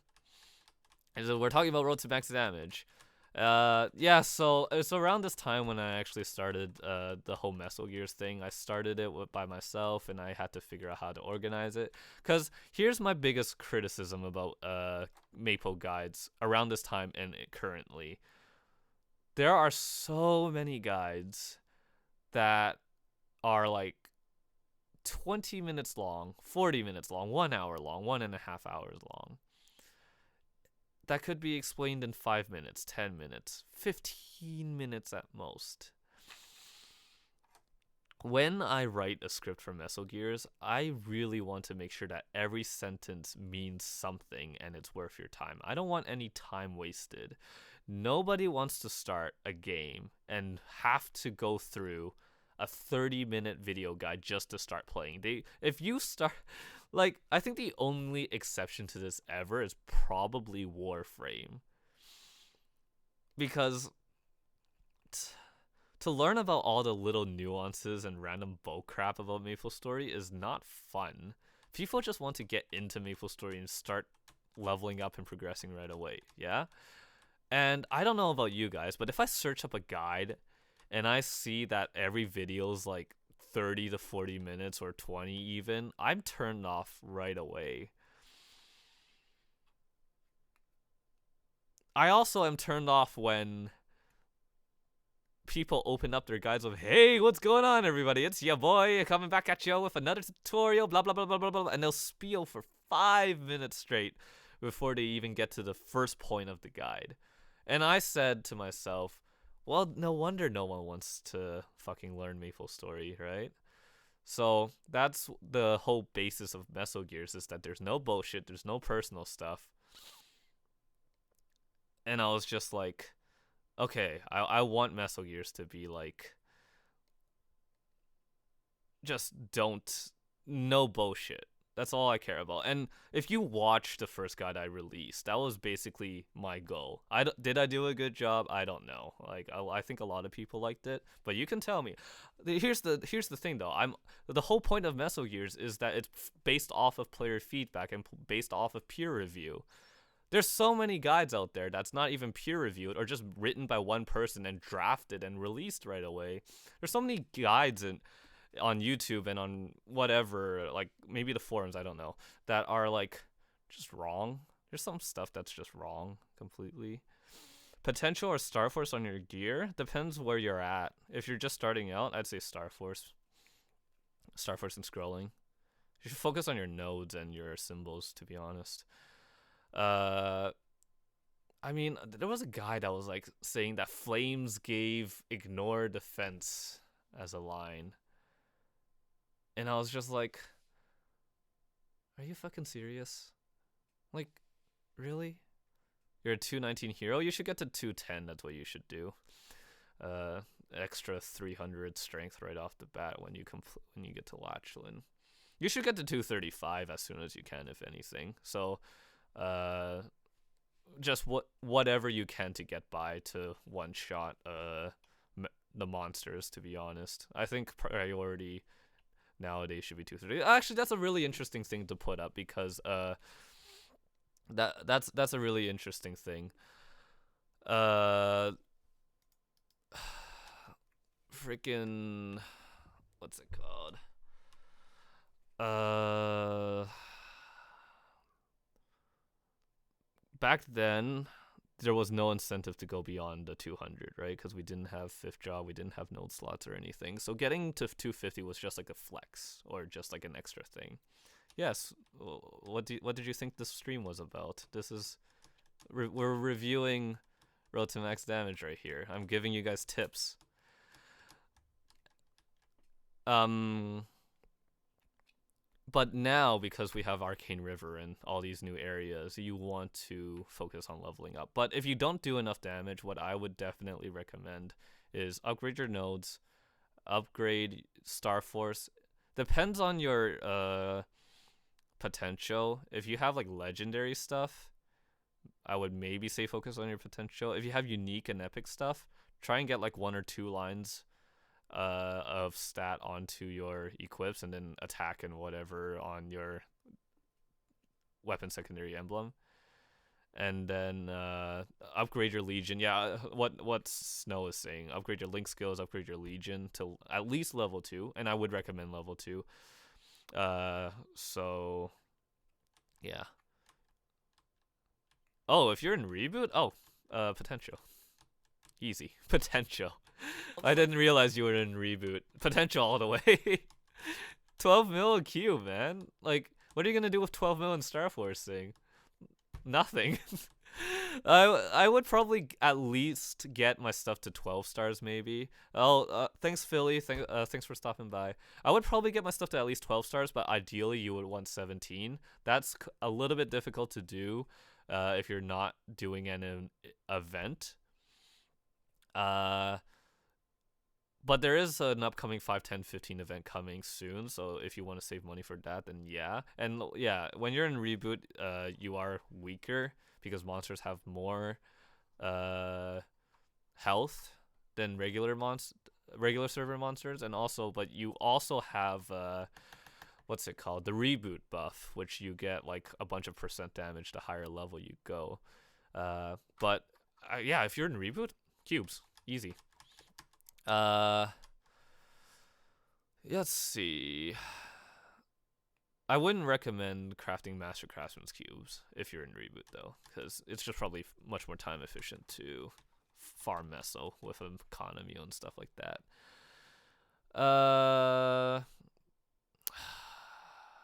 Where's the thing? Because I do have to, because I have to factor in a certain thing at the end of this. But more or less, that you understand, like, that's basically my focus, right? It's just switching all my equips from 2-line to 3-line, and then just doing whatever on the side. That's basically the main focus. So everything else is extra. That's the philosophy going into this, was that everything else was extra. I just wanted the 3-line accessories. I just wanted everything else to be done. So yeah. I don't know, like, there's not much to talk about. It's just like you there's a difference between like us watching the entire season back together and me talking about it. I don't want to watch the whole like season again. I don't really have a point to, but stuff that you want to get out of it I will talk about. So stuff like making sure that you're taking advantage of events. You're getting the free shit from events all the time. You're always getting the free shit. You're spending as little mesos as possible to get around. You're socializing with people. You're gathering around so that you're around with people that are around your level and around your funding so you can do stuff together.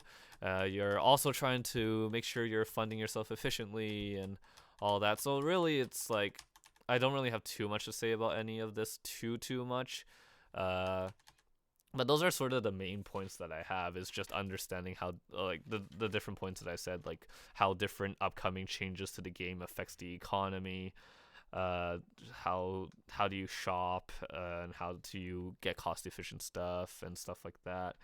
And then just stuff like if you want to really progress, then you have to put in the work for it. I mean, it's just stuff that's sort of like, you know, black and white. Yeah. really. 4-shot? No, you want to at least 2-shot. Ideally, you would want a 1-shot. What's your weapon? That sounds like your weapon's not upgraded too much. If anything, my guess is that your weapon and secondary and emblem are not legendary. You would probably want to focus on that the most if you want the most out of your damage. But I'm just trying to think about anything else that I'm like, doing. Like, I know, like, I do more Marvel, I do more, it's just more and more and more of stuff. Well, we can go over some of the comments, let's see. Oh, there we go. To whoever was asking,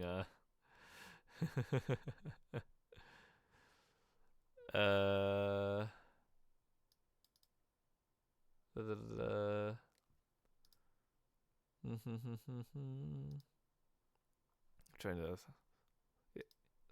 and the good thing about the thing I like about regular servers is that occasionally you come across like a huge break or a huge opportunity. Reboot is very linear in my opinion. I mean, like, you do have to get lucky to get a big break on your potentials and whatever. But in regular servers, the lucky breaks are like being able to find like a cheap thing in auction house or whatever. Well, I mean, hold on, let me just. This was a pretty big lucky break for me, actually. I'm gonna find it though. And they're all active. Stop. Is it? This was the episode, right? Is it here? Oh yeah. So again, like, the thing about the regular servers that's cool is, oh, there's beaks. Huh. How many IGNs can I recognize here? All of these are like not even here anymore. And then you have all these botters. Huh, that's cool. So occasionally you do get lucky breaks here and there, but this was probably one of the bigger lucky breaks that I ever gotten in the game.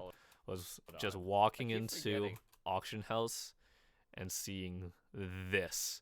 Like, I don't know how quick I was with that. I don't know how to describe to you how fast my eyes zoned in on that. Just to put things into perspective, a Battleroid's about, like, I don't know, 50 bucks in the game, something like that. I don't know. So that auction house is actually a thing. Like, I didn't even, like, I don't think I noticed it until. Well, you're kidding me, right? So that is hey, what's up, Brian? To be able to do this, you need to understand the prices of items. And this is one of the things I did that I didn't really tell too much of anyone. Every day, talk about this. This is so painful. This was like so much work to put in, but I needed to do this because in case something like this ever happened.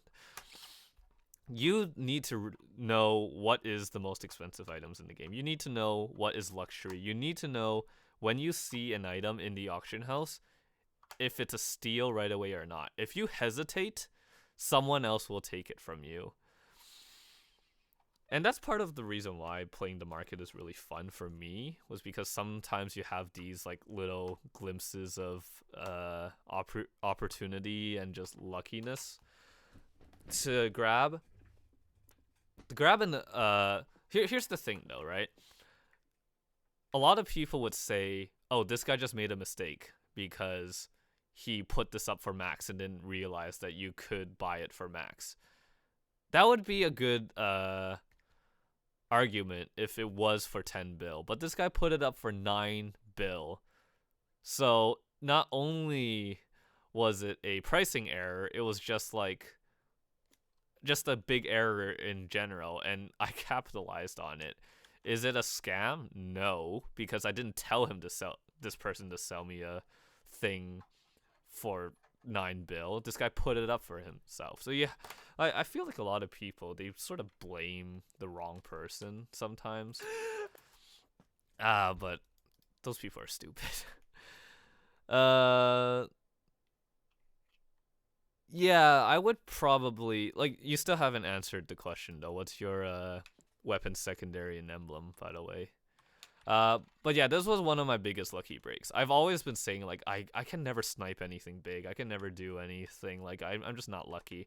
But then this happened, so I was really happy about it.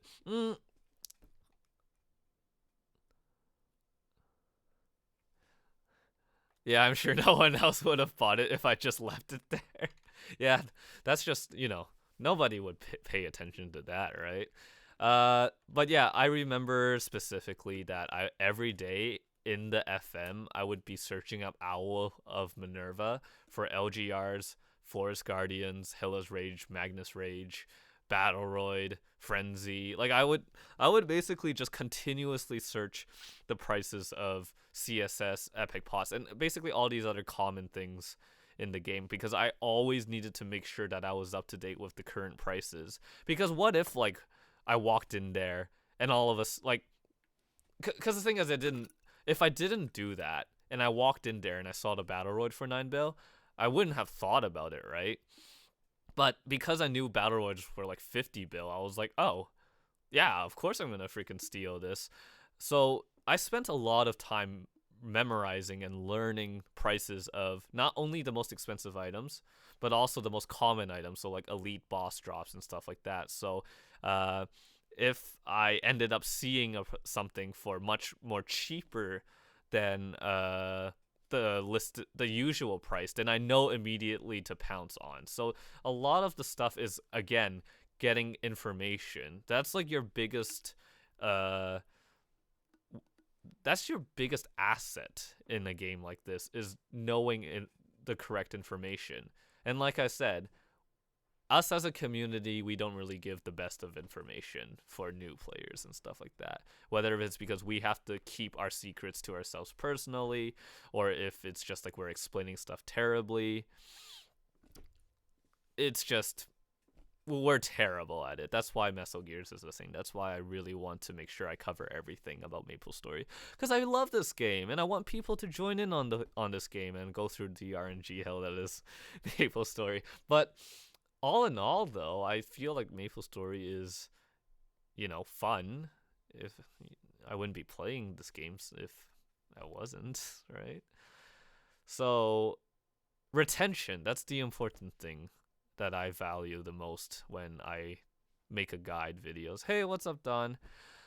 So again, the point of Metal Gears is to make guides that are straight to the point and as short as possible, but also give the correct and most valuable information as possible. I could talk about flames, and I could talk about how all the different combinations of roles that you could get, but in the end, what does it what do you care about flames? How do you get them? How do you craft them? What flames should you do? What lines should you look for? That's it. Anything else is extra, and that's in the gray area of what if I should leave it in the guide or not, right? If people ask me, oh, how do I scroll? Well, first you need to get spell traces, and then you have to like blah blah blah blah blah blah, and then this is how scrolling works. This is how the best scrolls. This is how much it would cost. Just like the whole point of teaching people is making sure they understand stuff so they can do stuff on their own. It's not so that they would listen to you and listen to your every word. This is like the sort of thing is like teach a man to fish and he'll feed himself forever mentality, right? I'm not going to give a man a fish every day. I'm teaching people how to fish. And to teach people how to fish in MapleStory is don't fish in MapleStory. No. Oh, okay. Well, you should do Ursus and your bosses regularly then.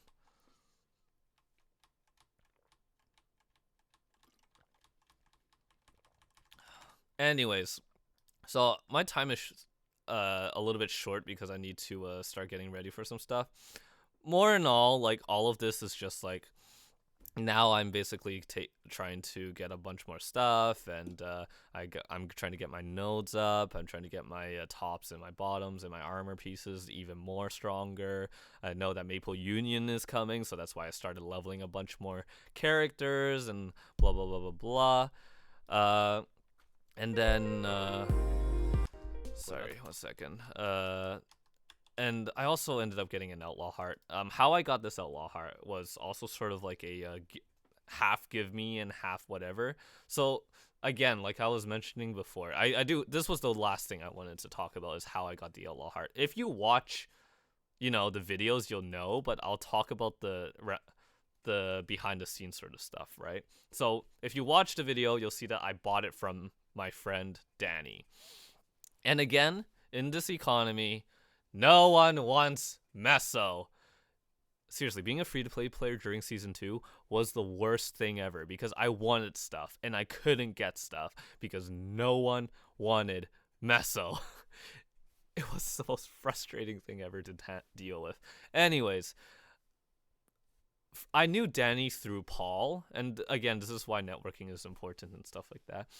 And Danny had this Outlaw Heart, and he was looking to sell it.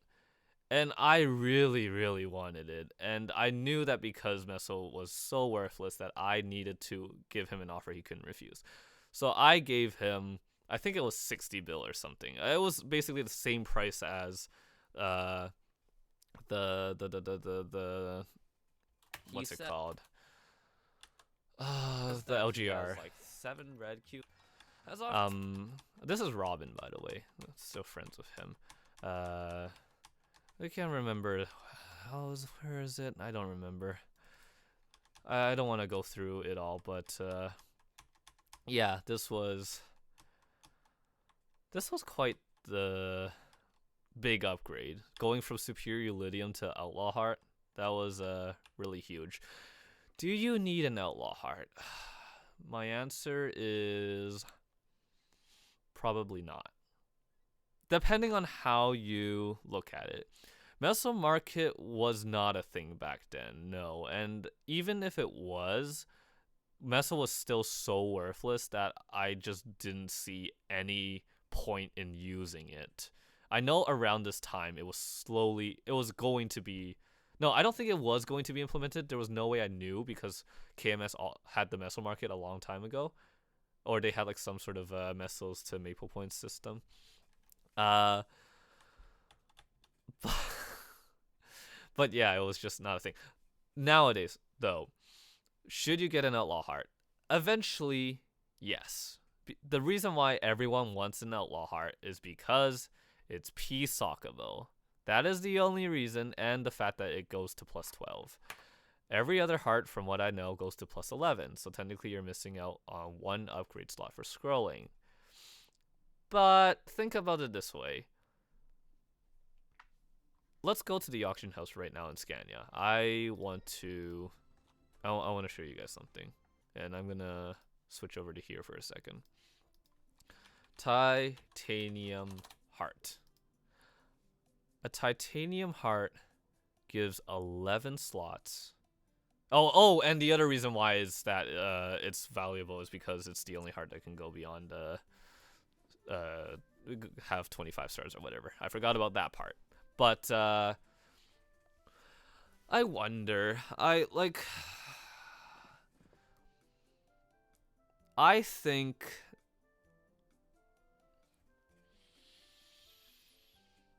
I'm trying to... Getting an Outlaw Heart should be a goal, but I don't think it's the first heart that you should grab. Especially now when there's Evolution Scroll service.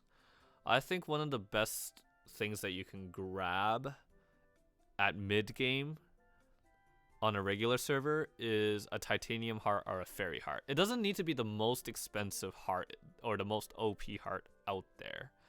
But you do want an 88 attack heart or something. Or just what I did, Superior Lydium Heart. Had a janky 6% gold heart. Damn, Brian jumped it so quickly. I think if you want a heart to hold before Outlaw Heart, I don't think you should maximum Scrooge. I like that attitude. I that is pretty maximum Scrooge. But I think if you do want like a heart before Outlaw Heart, and you do in fact want an Outlaw Heart in the end, I would say go for the Titanium Heart or the Fairy Heart. The Fairy Heart, no, you can get it from something, I can't remember. Why do people...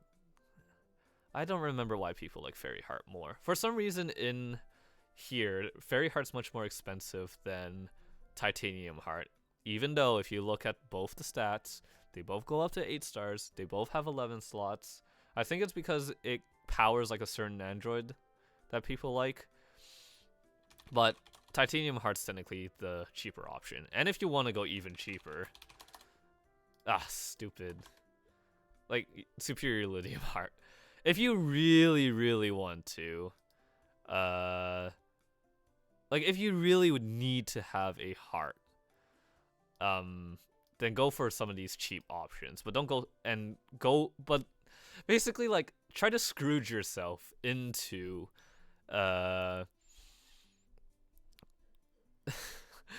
into an Outlaw Heart. Try, like, that's the whole thing that I'm talking about. Like, try to have temporary gear, or just, if you're really dead set on being godly in the game, just try and have gear that you can hold for a while that's sufficient enough until you get like the best in slot item, which is what I did with the LGR, Outlaw Heart, so on and so forth. I didn't mention the Liquid Metal Heart yet, but I will talk about that. Oh, I missed the dash. Why is it expensive? God knows why.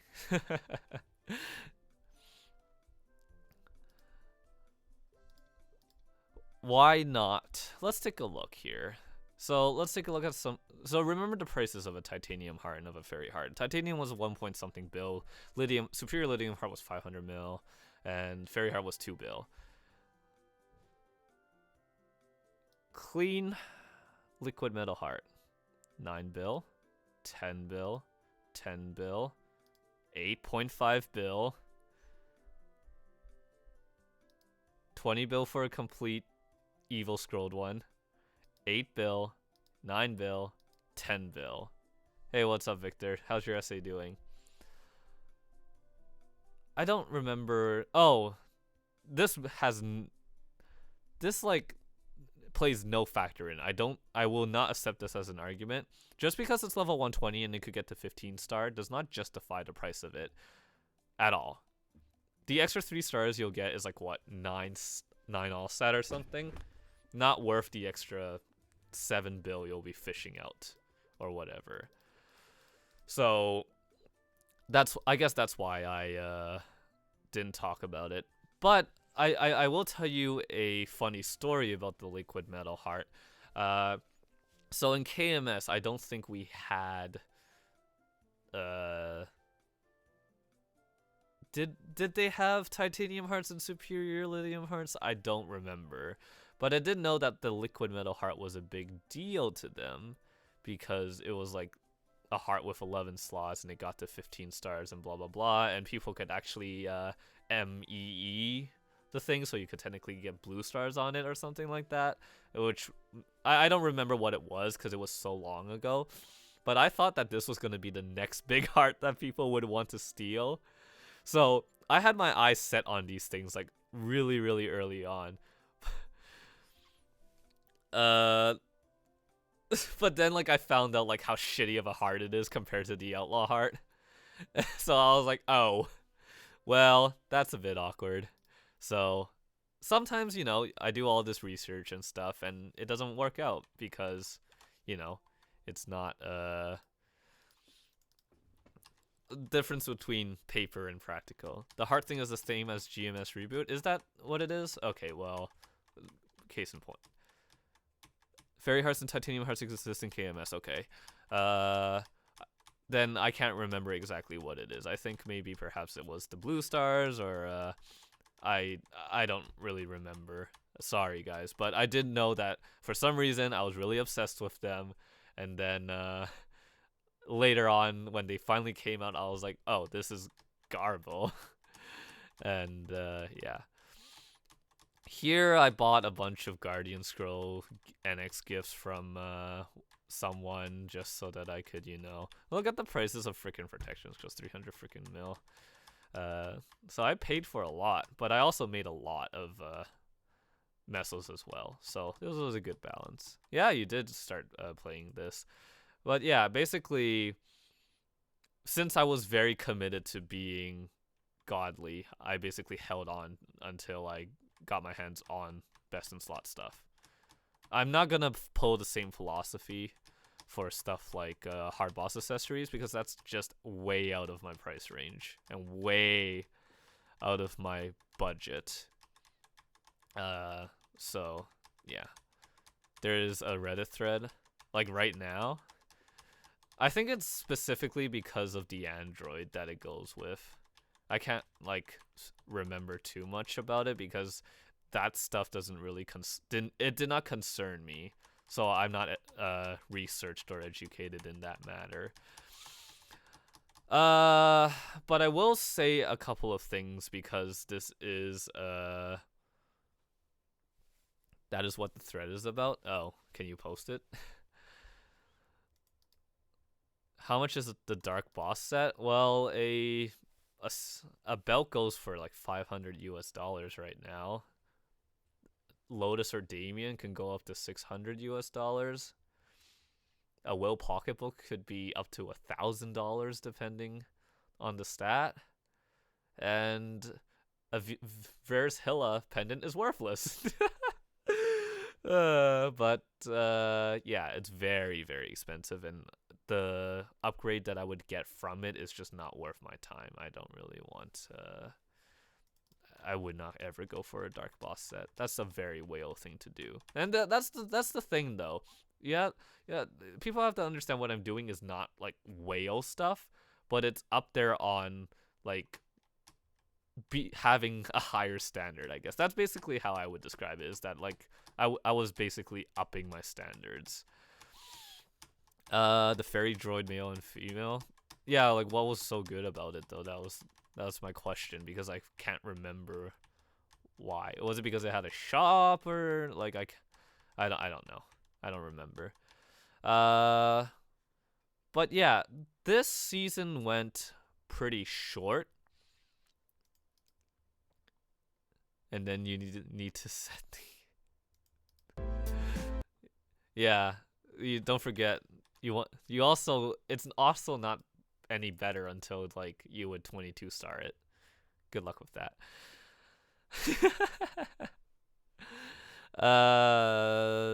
Or something like that. I don't remember what the equivalent is.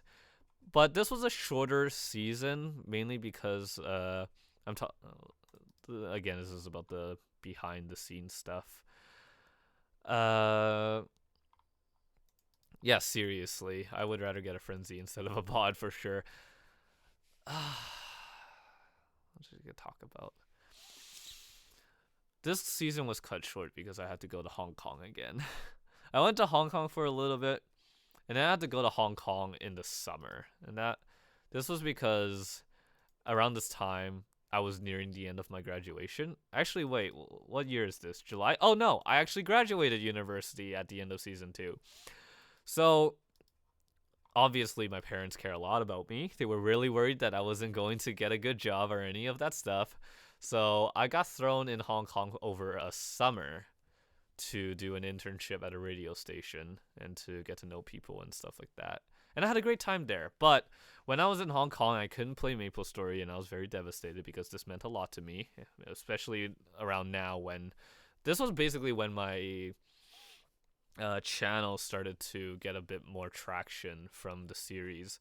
And because I couldn't play MapleStory while I was in Hong Kong, I was just devastated. That was all I could think about when I was there. I was just like, well, crap, I need to do this, I need to do that. And okay, I ended up getting like VPNs just to get on, just because dailies and all that stuff was very important to me. Reward points was a thing, and all that stuff.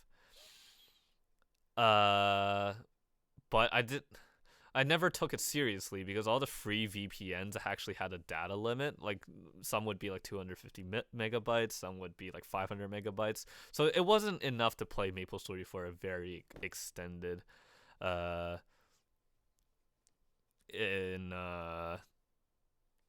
the VPN, right? And I think at some point I just got so desperate that I ended up actually buying a month of VPN just so that I could like do all my stuff because it just meant so much to me.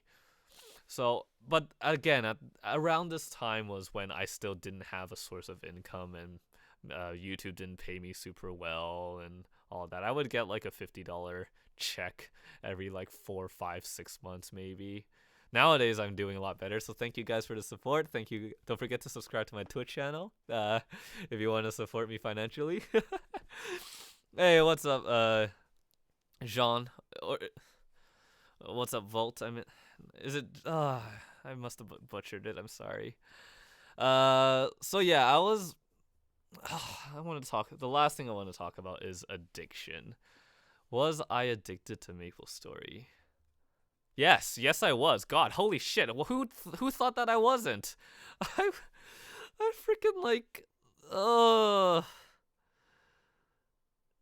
my god! I've played this game for so much every day because I was so like free to play and obsessed with this. It was not healthy. Don't do this. Don't do what I did. Like go out, see friends, play other games, just take up a different hobby. I don't like. Am I addicted to the game? I don't know. No, I wouldn't say so.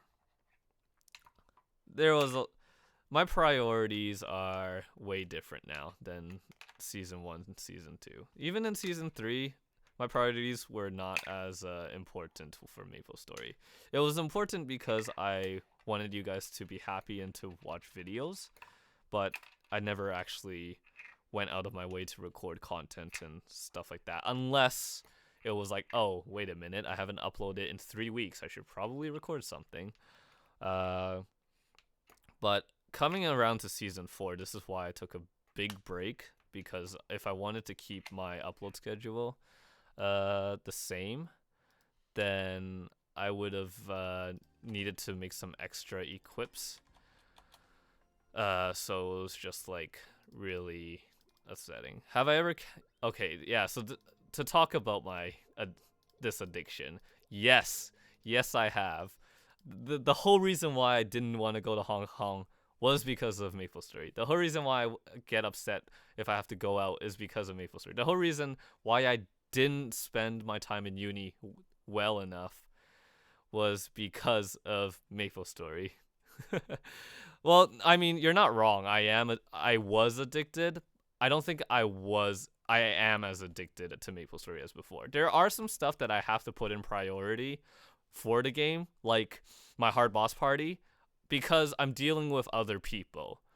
But the thing is, I'm prioritizing other people and not the game. Do you understand? Like, people's schedule is important, so if they have the time to only do that, then I would do specifically that. Sorry, 1 second. TY. But nowadays, if I would not sacrifice anything for the game. If you know all the events back then where they gave you coins on a daily, you can bet your ass that season 1, season 2, every single day I would cap my coins, even if I didn't have Kishin, even if I didn't have Frenzy, even if I didn't have anything, I would cap, and I was a miserable little shit for that. Nowadays, like this event, this Pebble and Wind event, you know, if I feel like it, I'll do it. If I don't have time, I don't want to. If whatever, you know, let's just like. I think the other thing though that you guys have to understand is that when you are still on the way to endgame, that the mentality that I have is like, because I was still on the way to endgame, I needed to keep playing. I needed to keep putting it as priority, because stuff like the Battleroid Steel, if I wasn't playing all the time, then I wouldn't have gotten it. That window of opportunity to take that Battleroid for 9 bill is in like the seconds. You can guarantee that if I didn't grab it, within the next minute someone would have grabbed it. So I was just at the right place at the right time, except I was always at the right place because I was always playing MapleStory. So like, yeah, I mean, Maple addiction was real, and like, I'm not proud of it, but I felt like this was the only thing I could have done to get to where I was today. Again, main point that I want to point out is nowadays is really, really good for being a free-to-play player, because we have stuff like the Mesomarket, we have stuff like nodes, symbols, 25-star, flames, and stuff like that. There's many, many other ways to upgrade yourself other than potentials and scrolling. That is something that I will never want to relive, and I would refuse to ever go through it ever again if I ever got the option to. I'm taking what I got, and I'm rolling with it. That's it. So that's basically Season 2 in review, and a little thing about Season 3, since I'm not going to review it, is that the transition from Season 2 to Season 3 was mainly because of the fact that I was in Hong Kong that entire time, and I didn't have the means and the motivation necessary to keep making videos, so I just needed to wait till I came back from Hong Kong to start Season 3.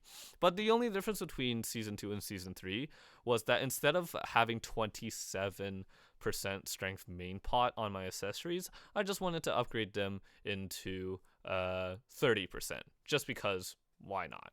I was just like, fuck it, let's do it. So my attitude towards Maple has definitely shifted. So from this is everything in my life to this is a part of my life, but it's not an important part of my life. Thank you, Ms. Key, for the follow. Hey, what's going on? So yeah, and then overall, the overarching goal that I always wanted was 3-line main pod, 2-line B pod completely. What's it called? So yeah, it was quite the journey. Do I wish anyone would go for it the way I did it? Absolutely not. Do I want people to try and go for it? Yes, and I think nowadays would be the best way to go for it. I think, if anything, like I said, this is the best time to this is the best time to be a free-to-play player, and this is the best time to just play MapleStory, because legitimately the game got better because of all these different things that got changed. Hey, we got a bingo card filled out. Let's fucking go. Hello.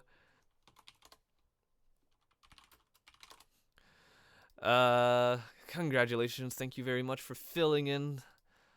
All right, let's go. Where is it? Let's see. Open original. All right, let's go X. All right, so what server do you play on? All right, let's get out the. Where is it? Freehand. All right. One more saying and we're almost there. Oh, wait. And then screenshot. There we go. Yeah! One more trope. And we will have a bingo. I play in Scania. Anyways, so after all of this, I basically ended up with this loadout. I like I said, that's all I can really say about it. We're not watching the series together. I'm just talking about some behind-the-scenes stuff like that. One thing I will talk about, though, is the Scarlet Shoulder. When I got the Scarlet Shoulder, everyone was questioning my sanity, and I don't understand why.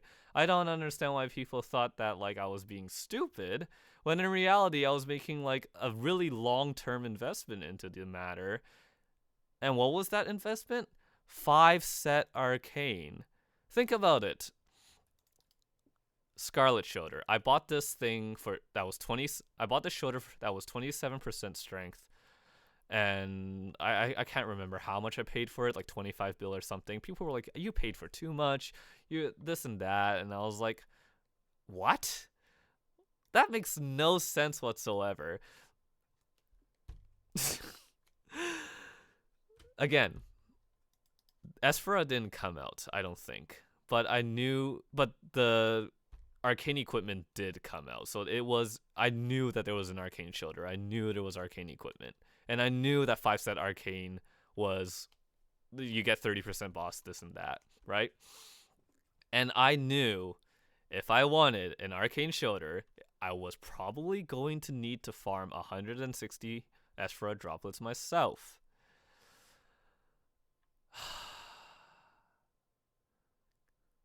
And so I got the Scarlet Shoulder because I was like, I'm going to get the 4th set, and then the Scarlet's going to fill in the 5th set. So that way, when I get my own Arcane Shoulder, I can spend as much time as I need to get it to 5-line, to get it to 22 stars or whatever, because Scarlet Shoulder is still good. Ultimately, a 22-star 5-line whatever is... Did you just say that just to fill in the bingo sheet? We should go for a total blackout. Yeah, you guys should when season 4 starts, you guys should totally have these out and make sure. that'd be funny. But yeah, people were just asking me why I was so stupid, and I'm just like, who's laughing right now? Cause, right? Oh my god, wait, I need to equip my freaking arcane sword first. There we go. Look, I have a free 4 set right here. And the only thing that's missing now is my glove to get my 5 set. And then I don't even have to worry about my shoulder for a very long time. Do you know how long it's going to take for me to get the shoulder to 22 and 5-line and all that stuff? Of course I'm going to get a Scarlet Shoulder, because it's going to be my placeholder for the longest time. That's how far you have to think about.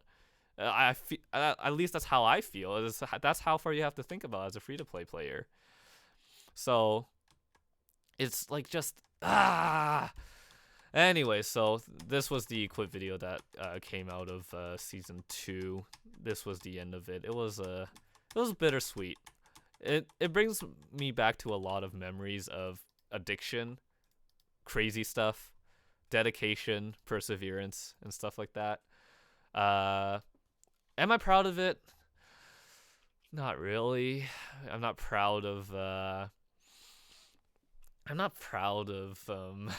how much obsessed I was. I really wish that I gave more time and priority to other things, especially in school, especially in music. I think I would have been quite a good producer by now if I focused my time on there. But hey, I don't regret it, because now I would say my YouTube's doing pretty well, right? Twitch is doing well. I'm part of Beam Brigade. I don't think if I went through all this grit and suffering that I would be here where I am. If I gave up at any point in time here, I don't think like I would be doing this right now. So I regret it, but I'm also thankful for it.